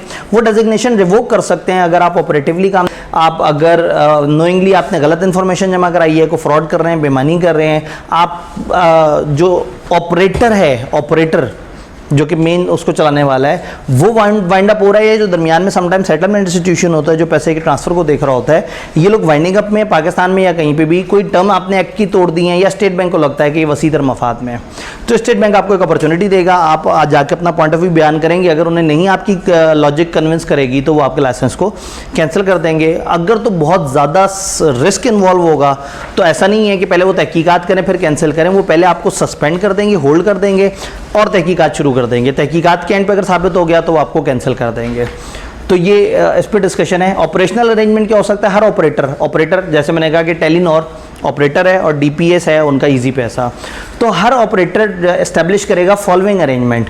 कुछ रूल्स एंड प्रोसीजर्स होंगे कि चीज़ें किस तरह से सेटल होंगी, कोई प्रोसेस होंगे, कंट्रोल होंगे, मेजर्स होंगे क्रेडिट, लिक्विडिटी और डिफरेंट रिस्क को देखने के, किस टाइम पे कौन सी पेमेंट कहाँ से कहाँ जानी है, डीपीएस में पार्टिसिपेट कैसे करता है, उसमें अकाउंट कैसे खुलवा सकते हैं, इससे निकल कैसे सकते हैं, ईजी पैसा का आप अकाउंट कैसे खुलवा सकते हैं, ईजी पैसा का दुकानदार अकाउंट कैसे खुलवा सकता है, उसके बारे में रूल्स, और फिर सेफ्टी, सिक्योरिटी और इन सारी रिलायबिलिटी वगैरह ऊपर, इंक्लूडिंग कंटिजेंसी अरेंजमेंट।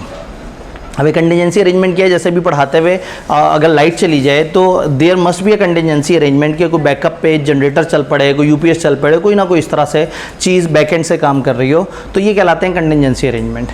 ये सारे करने होंगे। डेफिनेशंस क्या हैं? खूबसूरत सी डेफिनेशन, लेकिन पहले हम छोटी डेफिनेशन पढ़ लेते हैं। ट्रांसफ़र ऑफ फंड्स, हमने कहा 3 काम होने हैं। कोई टूल यूज़ होना है, किसी फाइनेंशियल इंस्टीट्यूशन को कहना है कि तुम ये डेबिट या क्रेडिट कर लो। तो कोई भी ट्रांसफर फंड अदर देन ये जो चेक्स वगैरह होते हैं इनकी हम बात नहीं कर रहे, इनसे हट के इनिशिएटेड थ्रू, पहला step electronic terminal, telephone instrument, point of sale terminal, stored value card, debit card, ATM, computer, magnetic tape, और थक गए तो कह दिया और एनी अदर इलेक्ट्रॉनिक डिवाइस। उनका कल को पता नहीं क्या क्या चीज़ आ जाए। इससे हो so as to order, instruct और ऑथराइज फाइनेंशियल इंस्टीट्यूशन, ताकि आप हुक्म दे सकें, ऑर्डर दे सकें, ऑथराइज कर सकें एक फाइनेंशियल इंस्टीट्यूशन को क्या कर सकें कि डेबिट करो या, तो ये कहलाता है इलेक्ट्रॉनिक फंड ट्रांसफ़र। तो इलेक्ट्रॉनिक फंड की इसी से मिलती जुलती डेफिनेशन, और इसी को अगर हम बड़ा करते हैं तो वो बन जाएगी। इससे पहले ऑपरेटर को देख लेते हैं। कोई भी फाइनेंशियल या अदर इंस्टीट्यूशन जो ऑथराइज है स्टेट बैंक की तरफ से कि तुम डीपीएस को चला सकते हो, तो डीपीएस को चलाने वाले इदारे का नाम ऑपरेटर, और डीपीएस वो सिस्टम है जैसे इजी पैसा, और ऑपरेटर है टेलीनॉर। ये हमने बात देखी। इनमें से किसी तरीके से फाइनेंशियल इंस्टीट्यूशन को ऑर्डर, इंस्ट्रक्ट या ऑथराइज किया जाए कि वो डेबिट या क्रेडिट करे। तो जो इलेक्ट्रॉनिक मनी की डेफिनेशन है, इलेक्ट्रॉनिक फंड की डेफिनेशन है, तकरीबन मिलती जुलती है, बस नीचे थोड़ी सी ज़्यादा बातें हैं। Money transfer through electronic terminal, ATM, telephone, computer, magnetic medium, any other medium, वही वाली बात। So as to order, instruct और ऑथराइज, वहाँ लिखा था फाइनेंशियल इंस्टीट्यूशन, या 3 बातें लिखी हैं, बैंकिंग कंपनी, फाइनेंशियल इंस्टीट्यूशन या एनी अदर कंपनी और पर्सन, टू डेबिट और क्रेडिट एन अकाउंट। यहाँ तक पढ़ के और अल्लाह से दुआ करनी है कि अल्लाह आपको इतनी हिम्मत दे कि आगे वाले जुमले आप याद कर सकें। आगे उन्होंने थोड़ा टेढ़े तरीके से बताया है, लेकिन बहरहाल इसमें कोई भी वो मॉनेटरी वैल्यू भी इसमें शामिल होगी जो कि एक क्लेम के थ्रू आप जो है वो एक जगह से निकाल के दूसरे बंदे के अकाउंट में ट्रांसफ़र करवा सकते हैं। फॉर एग्जाम्पल, मीज़ान की ऐप इज़ नॉट बैंक, ये एक ऐप है, तो मेरी ऐप में मुझे पैसे नज़र आ रहे हैं। इसका ये मतलब है कि क्या मेरे मोबाइल के अंदर पैसे हैं? मेरा मोबाइल मुझे मॉनेटरी वैल्यू दिखा रहा है, मैं इस मॉनेटरी वैल्यू को क्लिक करके यहाँ से अपने पैसे किसी दूसरे के पास भेज सकता हूँ, और जब मैं कहूँगा 2000 रुपये भेजने हैं तो ये 2000 ही भेजेगा, ये 2000 से कम नहीं भेजेगा। तो आप इजी पैसा से भेजते हैं तो वो तो कम भेजता है, क्यों? आप इजी पैसा से कहते हैं 5000 भेज दो, तो 5000 नहीं भेजते, कुछ कम पैसे भेजते हैं। ऐसा क्यों होता है? इसलिए कि इजी पैसा वाले चार्जेस लेते हैं आपसे। फॉर एग्जांपल वो कहते हैं हमें 60 रुपये दो या 100 रुपये दो अगर तुमने 5000 भेजने हैं, तो आप कहते हैं अच्छा इस ट्रांजैक्शन में इसको एडजस्ट कर दो, तो वो भेजते 4900 हैं और आपसे 5000 ले लेते हैं। तो आपको लगता है कि आपने जितने पैसे दिए थे उससे कम आगे गए, वो आपकी अपनी हरकत थी, आप चार्जेस अलग से दे देते, तो सिस्टम उतने ही पैसे भेजेगा जितने पैसे देने का उसको हुक्म दिया गया। तो ऐसा नहीं होगा कि मैं एक बिल पे करूं और मीज़ान की पेमेंट जाते जाते रास्ते में जो है वो जूस पी ले थक के, वो गर्मी बड़ी हो रही है, और वहाँ जाके जूस के पैसे छोड़ के बाकी दिया और मेरे पास बिल पेंडिंग में आ रहा हो, तो जितना मैंने कहा है उतना ही जाएगा। तो ये पहली वाली जुमले में ये वाली बात लिखी है, लेकिन तकलीफ दे तरीके से लिखी है। दूसरा इसमें electronic store of monetary value है, जो कि इलेक्ट्रॉनिक डिवाइस पे जिससे आप कोई पेमेंट्स वगैरह कर सकते हैं। आपके इजी पैसा में रखे हुए पैसे, आपके जैस कैश में रखे हुए पैसे, आपके मोबाइल में आपकी गेम्स में रखे हुए आपके क्रेडिट, कि आपके पास इतने यूसी पड़े हुए हैं, आपके पास इतने रोबक्स पड़े हुए हैं, आपके पास फलाना करेंसी पड़ी हुई है, तो ये सारे भी इसी के अंदर इलेक्ट्रॉनिक मनी के अंदर आएंगे। और थक के उन्होंने कहा और कोई भी अदर एज में भी प्रिस्क्राइब बाय स्टेट बैंक। तो बहरहाल मतलब ये लॉज जिनमें डेफिनेशन, अब इसमें भी देखा जाए तो ये एक बड़ी डेफिनेशन है, ये छोटी डेफिनेशन है, ये वाली। तो ये आप छोटी डेफिनेशन ना भी करें ना, आप ये बड़ी डेफिनेशन कर लें तो वो छोटी ऑटोमेटिकली हो जाएगी। नीचे वाली बातें गायब कर देनी है, इनको जोड़ के लिख देना है। 90% आप वही वाली बात कर रहे होंगे जो पीछे है। इधर 3 बातें लिखी हुई हैं, उधर 1 बात है। तो इन्होंने साफ नज़र आ रहा है कि चैप्टर बनाते वक्त इनका इतना ध्यान भी नहीं था कि देख लेंगे जो 2 डेफिनेशन उठा के हमारी किताब में डाल रहे हैं दोनों तकरीबन मिलती जुलती हैं। बस मकसद ये था कि इस पेपर को कह दिया जाए बिज़नेस लॉज, और फिर जब बिज़नेस लॉज हो तो उसमें इतने सारे आपको बिजनेसेस बता दिए जाएँ, इतने सारे लॉ बता दिए जाएँ कि आपको ये हो कि हाँ भाई मैंने जो है ना कुछ तूफ़ान मचा लिया है। अंधेरे का फ़ायदा उठाते हुए, ओए मैं जल्दी से अगला चैप्टर खोलने लगा था। अंधेरे का फ़ायदा उठाते हुए, या थोड़ी सी रोशनी और थोड़े से अंधेरे का फ़ायदा उठाते हुए हम अपने अगले लॉ की तरफ चलते हैं। आज हमारे 4 लॉज डिस्कस होने हैं, जिनमें से 2 डिस्कस जी माइक ठीक है, उन्होंने कहा जी माइक की सहूलत है आपके पास अब। तो 4 लॉज हम लोगों ने डिस्कस करने थे। एक डिस्कस किया हमने मनी लॉन्ड्रिंग, एक हमने इलेक्ट्रॉनिक फ़ंड ट्रांसफ़र एक्ट देख लिया 2007 वाला। अब हम बात करने लगे हैं कंपटीशन। कंपटीशन का लॉ चैप्टर नंबर 18 में 2 लॉ हैं, कंपटीशन का और आर्बिट्रेशन का। कंपटीशन का मज़ेदार है लेकिन इसको रटा मारते हुए तकलीफ़ होती है, इसमें मिलते जुलते पॉइंट्स हैं। और आर्बिट्रेशन समझने में बहुत अच्छा है, लैंग्वेज थोड़ी सी टेक्निकल है, लेकिन अगर समझ आ जाए तो फिर लैंग्वेज परेशान नहीं करती। ये कंपटीशन क्या होता है? कंपटीशन होता है जब मुकाबला होता है, जब बिजनेसेस का आपस में मुकाबला होता है, तो उस मुकाबले को जो कानूनी ज़बान है उसमें हम उसे कहते हैं ये कंपटीशन है। इकोनॉमिक्स की ज़बान में भी इसे कंपटीशन कहते हैं। कंपटीशन से क्या होता है? कंपटीशन से कंज्यूमर्स को बहुत सारा फ़ायदा होता है। अगर बिजनेसेस आपस में कम्पीट कर रहे हैं तो सारा फ़ायदा सार्फिन को होता है। जैसे इस टाइम पे आप लोग नर्सरी क्लास के पैसों में सीए की क्लास पढ़ रहे होते हैं, सॉरी नर्सरी क्लास से थोड़े से कम पैसों में, ठीक है। मैं एलजीएस की प्ले ग्रुप की फ़ीस पता की थी 1.5 साल पहले, 37,000 थी 1 महीने की, सेशन की नहीं, ठीक है। मैं भी आपको शुएफात को तो बता ही नहीं रहा जो $800 ले रहा है, $800 पर मंथ, तकरीबन 2.5 लाख रुपया सिक्का राइजुल वक्त। तो ऐसा क्या है, आपको इतने सस्ते में क्यों मिल रहा है? कंपटीशन है। कुछ बड़ा strong competition Aahista Aahista develop होता चला गया, जिसमें ज़्यादातर लोग कोशिश कर रहे हैं कि अच्छे से अच्छी सर्विस आपको दी जाए और कम से कम पैसे लिए जाएं। तो उसमें इस कंपटीशन की वजह से क्या होता है कि सबसे ज़्यादा बेनिफिट होता है सारिफ को, सारिफ कहते हैं कंज्यूमर को। तो अगर कंपटीशन ना हो तो फिर बहुत ज़्यादा एक्सप्लॉयटेटिव प्राइसेस होती हैं। जैसे मैं अक्सर जिक्र करता हूँ कि सन 2000 में मोबाइलिंग, उस वक्त ज़्यादा सिमें नहीं होती थी, उस वक्त ज़्यादा मोबाइल कंपनियाँ नहीं आई थी, ज़्यादा सेलुलर नेटवर्क्स नहीं थे पाकिस्तान में। एक मेन था और पाकटेल अपने तौर पे थोड़ा सा कोशिश कर रहा था। तो मोबाइलिंग की सिम 6,000 रुपये की होती थी, 3,000 गवर्नमेंट का टैक्स होता था और उसमें पैसे नहीं मिलते थे। 6,000 में तो सिर्फ सिम मिलती थी।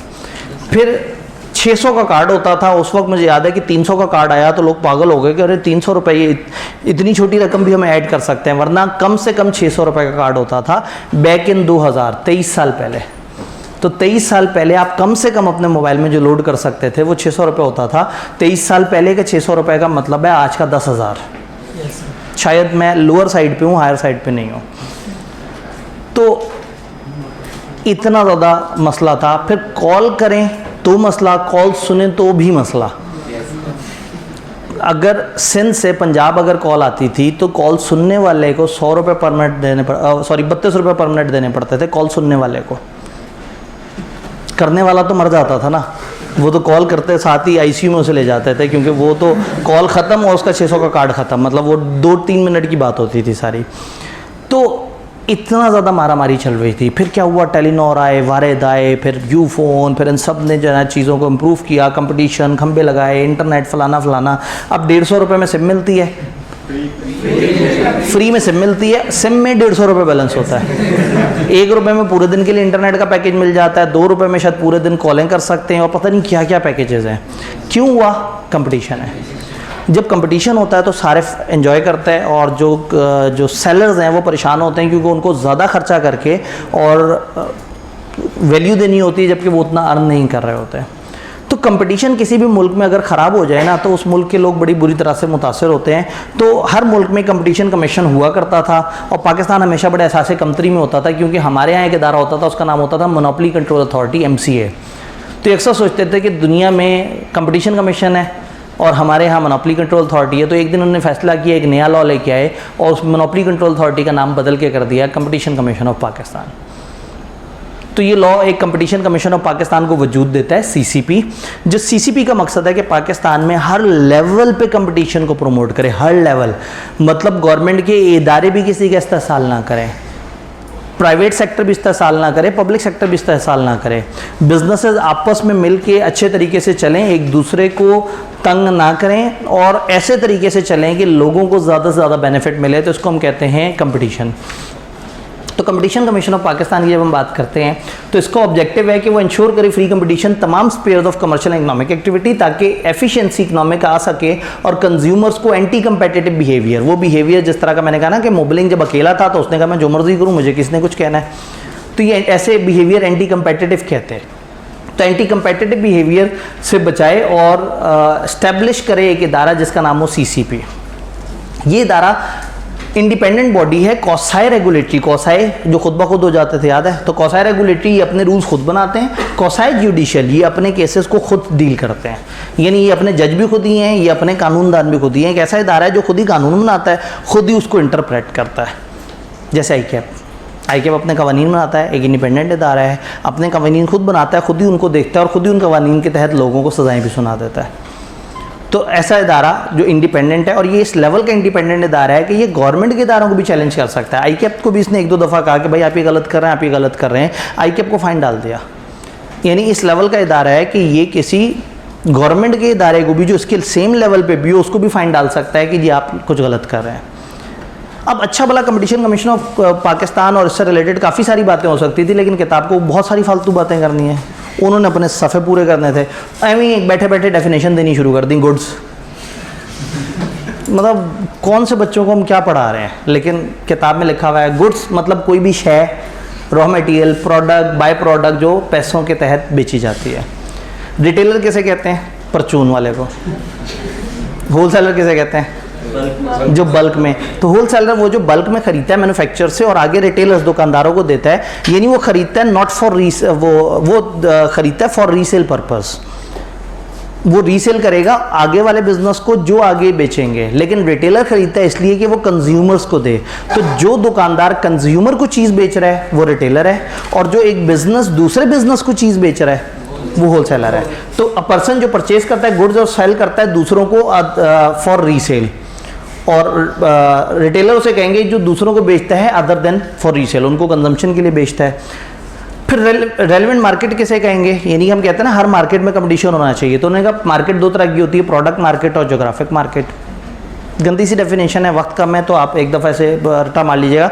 प्रोडक्ट मार्केट का मतलब है कि आप मार्केट को समटाइम प्रोडक्ट्स के हिसाब से डिफाइन करते हैं। जैसे आप कहते हैं कि ये प्रोजेक्टर्स की मार्केट, LEDs की मार्केट, गीज़र की मार्केट, TV की मार्केट, कुर्सियों की मार्केट, फर्नीचर की मार्केट, इलेक्ट्रॉनिक्स की मार्केट, कंप्यूटर्स की मार्केट। मतलब आप प्रोडक्ट के हिसाब से समटाइम मार्केट को कहते हैं, समटाइम आप मार्केट को जगह के हिसाब से कहते हैं। आप कहते हैं गुलबर्ग की मार्केट, गार्डन टाउन की मार्केट, पाकिस्तान की मार्केट, मिडल ईस्ट की मार्केट, यूरोप की मार्केट।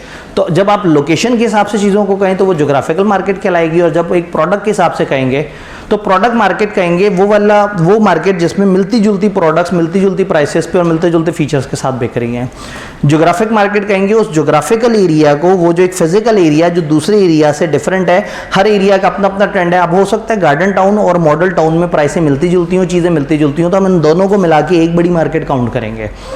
हम कहेंगे जी मॉडल टाउन या गार्डन टाउन तकरीबन एक ही बात है, तो ये एक बड़ी जोग्राफिक मार्केट बन जाएगी। लेकिन हो सकता है कि बरकत मार्केट में और उसके बिल्कुल साथ एक और मार्केट हो, उन दोनों में प्राइसेस का फ़र्क हो, तो मैं उन दो को 2 अलग अलग जोग्राफिकल मार्केट कहूँगा। तो जोग्राफिकल मार्केट को किसी मेजरमेंट से नहीं करते कि इतने किलोमीटर पे नई जोग्राफिकल मार्केट आ जाती है।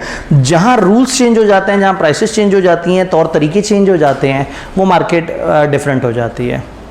डिफेंस में एंटर होने से आधा किलोमीटर पीछे की मार्केट और आधा किलोमीटर के बाद की मार्केट में ज़मीन आसमान का रेटों का फ़र्क होता है। तो हम उन दोनों को जोग्राफिकली अलग अलग मार्केट कह सकते हैं कि हाँ भाई ये वॉल्टन की मार्केट है और ये DHA की मार्केट है। तो ये जगह के हिसाब से भी हो सकता है, प्रोडक्ट के हिसाब से भी हो सकता है। ये बताने के बाद आपको ये बताना ज़रूरी है कि कंपटीशन कमीशन ऑफ पाकिस्तान 4 चीज़ों से हमें मना करता है। वो कहता है कोई अपनी डोमिनेंट पोजीशन को मिसयूज़ नहीं करेगा, वो कुछ हमें एग्रीमेंट करने से रोकता है, डिसेप्टिव मार्केटिंग करने से रोकता है, और ऐसे मर्जर्स जिससे कंपटीशन ख़त्म हो जाए, कम हो जाए, वो करने से रोकता है। हमारे सिलेबस में इन्होंने मर्जर के ऊपर बात नहीं किया। वही वाली बात है कि भाई आपके पास जगह भी थी, टाइम भी था, तो रादर देन कि आप ये फालतू सी डेफिनेशन उठा के डालते, आप मर्जर पे थोड़ी सी बात कर देते, लेकिन जो किताब को ठीक लगा उन्होंने उस हिसाब से कर लिया। तो ये 3 तरह की रिस्ट्रिक्शंस हम पढ़ेंगे कि डोमिनेंट पोजीशन, एग्रीमेंट और डिसेप्टिव मार्केटिंग प्रैक्टिसेस क्या है। जल्दी से देखते हैं। आसान अल्फाज में, जब कोई बड़ा अपनी बड़ी पोजीशन को मिसयूज़ करे और इस्तेहसाल करे मार्केट का, तो वो डोमिनेंट पोजीशन का अब्यूज़ है। प्रोहिबिटेड एग्रीमेंट, आप ऐसे एग्रीमेंट करें, 2-3 बंदे, 2-3 बिजनेस मिलकर ऐसे एग्रीमेंट करें जिससे आप इस्तेहसाल कर रहे हैं। अब्यूज़ ऑफ डोमिनेंट पोजीशन एक बंदा करेगा, एक बिजनेस करेगा। प्रोहिबिटेड एग्रीमेंट होंगे, 2-3 बिजनेसेस मिलकर अपना कार्टेल बना लेंगे, प्राइस फिक्स कर लेंगे, टेरिटरी फिक्स कर लेंगे, वगैरह वगैरह। डिसेप्टिव मार्केटिंग प्रैक्टिसेस, आप ऐसी झूठी मार्केटिंग प्रैक्टिसेस कर रहे हैं जिससे आप झूठी खबरें फैला रहे हैं और आप अपने कंपेटिटर्स को हार्म पहुंचा रहे हैं। मर्जर्स लेसनिंग कंपटीशन, वो मर्जर्स जिससे कंपटीशन कम हो। चूँकि हमारी किताब ने जिक्र नहीं किया तो इसके ऊपर हम बात नहीं करते। जल्दी से उन 3 के एग्जांपल्स देखते हैं ताकि हम चौथे लॉ में भी जल्दी से एंटर हो सकें। Abuse of dominant position, abuse of dominant position में ऐसी प्रैक्टिसेस हैं जो प्रिवेंट, रिस्ट्रिक्ट, रिड्यूस करते हैं या डिस्टॉर्ट करते हैं मार्केट में कंपटीशन। कुछ एग्जांपल्स इन्होंने दे दी। फॉर एग्जांपल, आप प्रोडक्शन सेल या वो को लिमिट कर दें या अनरीजनेबल इंक्रीज कर दें प्राइस में, या सेलिंग कंडीशन मुश्किल कर दें कि भाई मेरी चीज़ तो बिकनी है, मैं जितने मर्जी की भी बेचूँ, जो मर्जी हो जाए। भाई कल को हम अपनी फ़ीस उठा के 25,000 से उठा के 70,000 कर दें, हम कहें ठीक है जी, ये बच्चे आगे जाएंगे कहाँ? जो बच्चे ग्रुप ए में हैं उन्होंने अगला पेपर पढ़ने हैं कॉस्ट, FR2 और कमती लॉ। तो हो सकता है कि आजकल में जो है वो आपको पता लग जाए कि तीनों की बेस्ट फैकल्टी हमारे पास है, ठीक है। अब इस चीज़ का फ़ायदा उठा के हम कहें हम तो लेंगे 70,000 रुपये, तो वो गलत होगा। हम अपनी बड़ी पावरफुल पोजीशन को मिसयूज़ कर रहे होंगे। तो अगर आप प्रोडक्शन सेल अनरीजनेबल इंक्रीज़ कर दें प्राइसेस में या अनफेयर चीज़ें कर दें तो ये गलत है। डिफरेंट कस्टमर से डिफरेंट प्राइसेस चार्ज करें। ये वाले भाई से कहें कि जी आपको 40,000 में हम जो है वो कोर्स बेचेंगे, और ये वाले भाई से कहें ठीक है जी आप 50,000 में ले जाएं, तो कहेंगे मेरा क्या कसूर? मैं कहूँगा जी आपने क्लास में सवाल क्यों पूछा था, आपसे अब 40,000। कहेंगे सर क्लास के उस सवाल का मेरे इस एडमिशन से क्या ताल्लुक? मैं कहूँगा नहीं, मुझे आप पसंद ही नहीं है। तो ये गलत है, मैं डिस्क्रिमिनेट कर रहा हूँ, मैं कोई अच्छी जस्टिफिकेशन नहीं दे रहा इस चीज़ की। हाँ, अगर मैं कहूँ कि भाई वो भाई को मैंने इसलिए डिस्काउंट दिया कि उन्होंने यकमुश्त पैसे जमा कराए थे, आप 2 साल की इंस्टॉलमेंट्स करवा रहे हैं, तो इसलिए आप ज़्यादा पैसे दें, वो कम पैसे दें, आपको कुछ जस्टिफिकेशन नज़र आती है।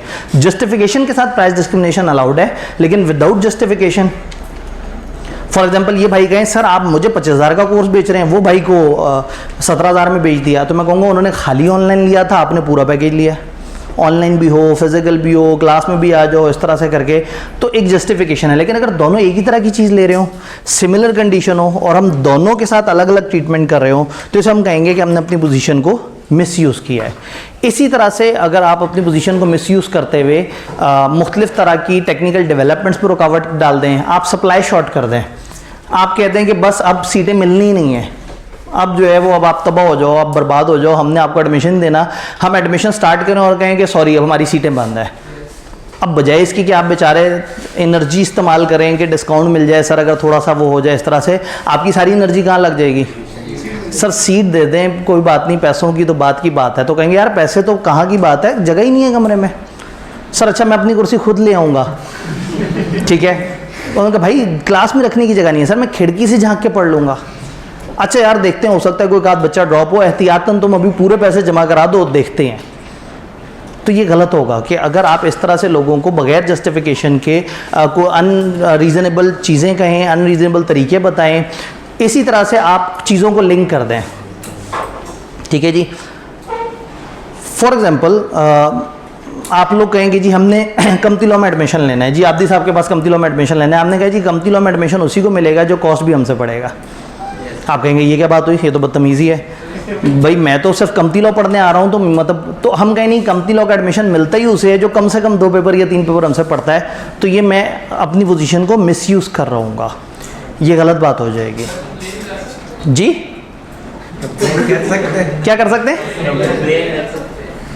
कंप्लेन कर सकते हैं, कंपटीशन कमीशन ऑफ पाकिस्तान को कर सकते हैं कंप्लेन, अगर वो इसको मार्केट डिफाइन करें। ये जिसको मार्केट डिफाइन करते हैं ये वहाँ पे ये बात कर सकते हैं। अब अगेन कंप्लेन तब कर सकते हैं जब ये साबित हो कि किसी इदारे ने डोमिनेंट पोजीशन को मिसयूज़ किया। अगर इदारे ही डोमिनेंट ना हो और आप खामखा एक्सप्लॉइट हो रहे हो, तो ये कसूर तो उस कंज्यूमर का है जिसने रिसर्च ही नहीं की। पता नहीं मैं इतनी गहरी बातें कर जाता हूँ ना कभी कभी, मैं अपने ऊपर ना रश्क आ जाता है। ठीक है, अगर एक ही इदारा हो, उसी के पास मेन चीज़ हो, वही सबसे पावर में हो और वो मिसयूज़ करे अपनी उस पावर को, तो फिर हम कहेंगे कि अब्यूज़ ऑफ डोमिनेंट पोजीशन हुई है। मुझे लग रहा है बाहर को बहुत ज़ालिम तूफ़ान शूफान जो है वो, क्योंकि आज बादल भी बड़े गहरे काले रंग के थे, बस अल्लाह करे कि वो जनूबी इलाकों में सैलाब वगैरह ना आए, क्योंकि अब काफ़ी हद तक ना वो हदों तक पानी पहुँच गया है। तो बस दुआ कीजिएगा किसी भी टाइम पे कि मुल्क की खैर रहे, क्योंकि लास्ट टाइम जो सैलाब हुआ है उस तरह का सैलाब दोबारा हम बर्दाश्त शायद ना कर सकें, और ख़ास तौर पे अब तो इकोनॉमिक डिफ़िकल्टीज़ भी इतनी ज़्यादा बढ़ गई हैं। खैर, तो कोई भी इस तरह से चीज़ कि आप चीज़ों को कनेक्ट कर दें, या क्या करें आप एक सप्लीमेंट्री चीज़ के साथ उसको कनेक्ट कर दें। ये क्या होता है, आप अगर मैं कहूँ कि जो कंपनी लॉ लेगा उसी को, जो कॉस्ट अकाउंटिंग लेगा उसी को कंपनी लॉ मिलेगा, तो ये तो करीब करीब की चीज़ें हो गई। फॉर एग्जाम्पल आप आएँ, आप कहें जी हमने यहाँ से कंपनी लॉ पढ़ना है, हम कहें अच्छा आबदी साहब की मिठाइयों की भी एक दुकान है, कम से कम 10 किलो मिठाई अगर आपने वहाँ से खरीदी होगी और उसकी रसीद दिखाएंगे तो आपको कंपनी लॉ में एडमिशन मिलेगा। तो आप कहेंगे मिठाई का यहाँ से क्या ताल्लुक? तो सम टाइम दो डिसिमिलर चीज़ों को आपस में कनेक्ट कर देना, ये तो अब्यूज़ ऑफ डोमिनेंट पोजीशन में ये डिसिमिलर कंडीशन अप्लाई कर देना। फिर इसी तरह से conclusion of contract subject to acceptance of other parties of supplementary obligation, कुछ और कनेक्टेड ऑब्लिगेशन जो अपनी नेचर के हिसाब से, अपने यूज़ के हिसाब से उनका कोई कनेक्शन नहीं है इस कॉन्ट्रैक्ट के सब्जेक्ट के साथ।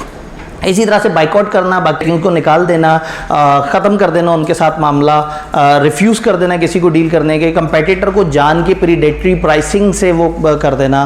फॉर एग्जांपल एक इदारा हो और वो इदारे का होल्ड हो, जैसे वही बात है कि मोबलिंग था, मोबलिंग का होल्ड था पाकिस्तान में, 10 मिलियन कंज्यूमर थे मोबलिंग के बैक इन 2005, 1 करोड़ यूज़र था अगर मोबलिंग का। तो वारिद और टेलीनॉर जिस वक्त आए थे तो मोबलिंग चाहता तो 50 पैसे की कॉल कर देता। लोग नए बिजनेस पे जा ही ना पाते, क्योंकि ये लोग तो उस वक्त खर्चा कर रहे थे, इस वक्त तो ये तो इन लोगों ने रखी अपनी 3-3 रुपये प्राइस कॉल की, और मोबलिंग की उस वक्त होती थी 6 रुपये की। जब 2005 में आहिस्ता आहिस्ता बेहतर उन्होंने अपनी प्राइस कर ली थी, क्योंकि पाकटेल वगैरह ने भी काफ़ी सर उठा लिया था। तो उस टाइम पे मोबलिंग चाहता तो 50 पैसे की कॉल कर देता, और टेलीनॉर वारिद कभी डेवलप ना हो पाते। ये होती है प्रीडेटरी प्राइसिंग, कि आप बिल्कुल कातलाना प्राइसिंग कर देते हैं, आप अगले एंट्री को होने से पहले ही तबाह कर देते हैं, कि आप कहते हैं ठीक है एक दफ़ा इसको तो मैं साइड पे फेंकूँ ना, फिर जब मैं अकेला दोबारा राज करूँगा तो फिर से प्राइसेस बढ़ा दूंगा। लेकिन कब? जब आप डोमिनेंट पोजीशन पे हो और आप मेन अकेले प्लेयर हो, या कम से कम आप मार्केट के 90% प्लेयर हो, तो फिर आप इस तरह से करेंगे तो वो बड़ा गलत हो जाएगा। मैंने कहा ऐसा ना हो कि वो अभी कल परसों में आपको पता लगे कि जी वो सर आतिफ का bill of fast track free हो गया, तो आपके वो ये देखा डोमिनेंट पोजीशन को मिसयूज़ किया इन्होंने। प्रीडेटरी प्राइसिंग होती है, इसमें आप बहुत कम प्राइस रखते हैं, अगर प्राइस ही ख़त्म हो जाए। अगर ये काम हम सेशन के स्टार्ट में करें कि जी हम बच्चों को सर्विस देना चाहते हैं और हमने कोर्स फ्री कर दिया, तो वो हिट करना होगा किसी भी कॉलेज को। इन दिनों अब किसी ने किसी कॉलेज को पैसे नहीं देने हैं, इन दिनों बच्चे पढ़ रहे हैं, तो इन दिनों अगर हम ये क्रैश कोर्स फ्री करा रहे हैं तो इसका ये मतलब नहीं है कि हम इस वक्त किसी को तोड़ने की कोशिश कर रहे हैं। हाँ, अगर हम सेशन के स्टार्ट में कहते हैं कि पूरा सेशन हमारा फ्री है, तो ऑब्वियसली वो फिर हम इर्द गिर्द वालों को तकलीफ दे रहे होते और खामखा, चूँकि हमारी उसमें डोमिनेंट पोजीशन भी होती। तो ये चंद एग्जांपल डोमिनेंट पोजीशन की, इससे मिलती जुलती एग्जांपल्स हैं प्रोहिबिटेड एग्रीमेंट्स में। इसमें वही काम हो रहा होता है, लेकिन 2 या 2 से ज़्यादा इदारे मिलकर कर रहे होते हैं। कुछ पॉइंट सेम है, different condition for equivalent transactions. इसी तरह से conclusion of contract subject to acceptance of other, जो कि किसी जिसका उसके साथ कोई कनेक्शन ना हो। फिक्स कर लेना प्राइस को, चीज़ें 3-4 बिजनेस आपस में मिलकर तय कर लें। एक दिन हम सारे सीए कॉलेज वाले बैठें और कहें यार खामखा कंपटीशन कर रहे हैं, गिनती के 5-6 हम इदारे हैं, 50,000 फीस कर देते हैं, और सारे पक्के हो जाते हैं। जो 50,000 से कम फीस ले वो गलत। एक दफ़ा इस पर पक्के हो जाएं ताकि सबको ही इकोनॉमिक डिफ़िकल्टी ना हो और सबके सब चलना शुरू हो जाए। तो अगर कॉलेजेस मिलकर इस तरह से कार्टेल बना के प्राइस फिक्स कर लेंगे तो फिर कंज्यूमर आउट हो जाएगा, कंज्यूमर जिधर भी जाएगा वो बेचारे को वो महंगी प्राइस ही मिल रही होगी। तो अगर प्राइस फिक्स कर लें, क्वांटिटी फिक्स कर लें, फिर क्या होता है टेरिटरीज फिक्स कर लेते हैं बिजनेसेस। पेप्सी और कोक आपस में तय कर लें कि भाई इस शहर में आपने नहीं आना, इस शहर में मैं नहीं आऊँगा, यानी उस शहर में आप जो मर्जी तूफान मचाएं प्राइसेस के साथ, कस्टमर के पास कोई सेकंड ऑप्शन ही नहीं होगी बोतल पीने की, और दूसरे शहर में आपने नहीं आना। तो क्या होगा कि आप इस तरह से डिवाइड कर लेंगे। तो वो जैसे वो फिल्मी ज़बान में होता है ना कि वो अक्खा मुंबई हमारे पास और अक्खा दिल्ली तुम्हारे पास, ठीक है, तो वो एक टेरिटरी डिफाइन कर ली कि ये हमारी, ये हमारी। तो इस तरह की टेरिटरीज आप डिफाइन कर लें तो वो गलत हो जाएगा। क्लूसिव टेंडरिंग अगर आप कर रहे हो मिलजुल के, अगर गवर्नमेंट ने कहा कि ये एक प्रोजेक्ट है, इस पर आप बताएं कि आप कितने पैसे अब में ये काम करके दे सकते हैं, 10-12 बिजनेस मिल जाए और वो तय कर लेंगे इतने पैसे से कम कोई भी कोट नहीं करेगा। जब सारी हाई कोट करेंगे तो गवर्नमेंट को एहसास होगा कि शायद ये महंगा प्रोजेक्ट है और ये महंगे में ही होता है। इसी तरह से अगर एक बिडिंग हो रही हो, किसी जगह एक बंदा खड़ा हुआ और वो कह रहा है हाँ भाई इस चीज़ की क्या प्राइस होनी चाहिए, सामने 20 में से 17 लोग एक ऐसी प्राइस बोल दें, यानी वो कह रहा हो कि ये प्राइस 2 लाख से शुरू होगी इस लैपटॉप की, सामने 17 लोग बैठे कहेंगे हम तो सोच रहे थे 40,000 आप कहेंगे, मुझे तो 41,000 भी महंगा लग रहा है। अब अगर 20 में से 17 लोग कह रहे हैं 40,000, तो वो 3 भी परेशान होकर कहेंगे कि यार हम क्यों 2 लाख रुपए का वो करने लगे थे। तो क्लूसिव टेंडरिंग होती है जिसमें क्या होता है कि आप मिलजुल के इस तरह से अचानक से एक वॉइस क्रिएट कर देते हैं। जैसे अचानक से एक वॉइस आएगी, who is the best teacher for this subject, एक किसी एम्बेसडर भाई ने पोस्ट की होगी और फिर सारे एम्बेसडर रेडी बैठे होंगे कि पोस्ट आएगी, हम ठका वोटिंग कर देंगे। अब एक शरीफ मासूम आदमी वहाँ जाएगा, वहाँ वोटिंग चल रही होगी, जाके देखेगा 50 वोट डले हुए हैं, देखेगा उसके टीचर का तो वोट ही नहीं है कहीं, और ऐसे अननोन नाम उसे नजर आएंगे, सोचेगा शायद मुझे नहीं पता, इन सब लोगों को पता होगा, तो वो नीवा होकर साइड पे निकल जाएगा कि पता नहीं यहाँ पे क्या चल रहा है। ये क्लूसिव टेंडरिंग कहलाती है, जिसमें आप मिलजुल के एक ओपिनियन बिल्ड कर देते हैं और मिलजुल के अपने तरीके से चीज़ों को चलाना शुरू कर देते हैं। कोई मैनर फिक्स कर देना कि ये सर्विस इसी तरीके से दी जाएगी, कॉलेज आपस में तय कर लें, खबरदार कोई क्लास को रिले नहीं करेगा, खबरदार कोई क्लास ऑनलाइन नहीं देगा, सबके सब फिजिकल क्लास देंगे। तो जब आपस में मिलकर ऐसा एग्री कर लेंगे तो फिर बच्चों का इस्तेसाल हो सकता है। पिछले वाले में डोमिनेंट पोजीशन में और इसमें फ़र्क है। डोमिनेंट पोजीशन में एक इदारा अपनी डोमिनेंट पोजीशन को मिसयूज़ कर रहा है, इसमें 2 या 2 से ज़्यादा इदारे मिलके ऐसे एग्रीमेंट कर रहे हैं जिससे वो मार्केट को ख़राब कर रहे हैं। फाइनली इसमें क्या है, डिसेप्टिव मार्केटिंग प्रैक्टिसेस, धोखा देने वाली मार्केटिंग प्रैक्टिसेस। आप झूठ बोलें, आप अपनी प्रोडक्ट को गलत तरीके से प्रमोट करें, आप लोगों के जहन में मिस इन्फॉर्मेशन फैलाएं, आप जो है वो ऐसी इन्फॉर्मेशन फैलाएं जिससे दूसरों का इंटरेस्ट मुतासिर हो, आप किसी के बारे में झूठ कम्युनिकेट करें, आप किसी और का प्रोडक्ट लेबल इस्तेमाल करें, आप किसी का आप जो है वो सर्फ एक्सेल के बिल्कुल साथ जाके अपना सर्फ एक्सेल ही रख दें, एंड पे एक छोटा सा ई डाल दिया और वो सर्फ एक्सेल बन गया। वो दिखने में एक जैसे हैं, एक बंदे ने जल्दी से आके सर्फ एक्सेल के बजाय सर्फ एक्सेल उठाना है और पैसे सर्फ एक्सेल के देने हैं और घर जाके निकलना सर्फ एक्सेल है। तो अगर आपने मिलता जुलता नाम इस्तेमाल किया, मिलता जुलता मोनोग्राम इस्तेमाल किया, मिलते जुलते तरीके से आपने अगर धोखा देने की कोशिश की, तो हर वो हरकत जिससे आप मिस इन्फॉर्मेशन क्रिएट कर रहे हैं, फॉल्स इन्फॉर्मेशन क्रिएट कर रहे हैं, झूठ बोल रहे हैं, बेईमानी कर रहे हैं, ये कहलाएगी डिसेप्टिव मार्केटिंग प्रैक्टिसेस। डन। तो 4 लॉज में से 3 लॉ का हम लोगों ने टारगेट पूरा कर लिया, चूँकि बीच में थोड़ी डिस्टर्बेंस भी थी, उससे भी हमारी कुछ स्लो ही रफ्तार। तो जैसे ही मुझे समझ आया कि हम चौथे लॉ में नहीं एंटर हो सकते, तो मैंने फिर तीसरे लॉ को इतना खींच लिया कि 2:15 तक हम जो है वो अपना हक अदा कर लेंगे। भाई के सवाल की तरफ मैं एंड पे आता हूँ, पहले मैं आप लोगों को तो छुट्टी दे दूँगा। तो ठीक है, फिर अब कल इंशाल्लाह ताला हम यहाँ से आगे बढ़ते हैं। कल नेगोशिएबल इंस्ट्रूमेंट के ऊपर हम काम कर रहे होंगे, तो अगर नेगोशिएबल इंस्ट्रूमेंट आपको कभी भी मुश्किल लगता है तो कल का लेक्चर मिस नहीं करना। हम उसको पूरे एक सिंगल फ्लो में पूरे नेगोशिएबल इंस्ट्रूमेंट को समझ के आपस में इंशाल्लाह लिंक कर रहे होंगे, तो आपको काफ़ी इंशाल्लाह ताला हेल्प हो जाएगी। तो इंशाल्लाह ताला कल मिलते हैं। जी आपका सवाल क्या था?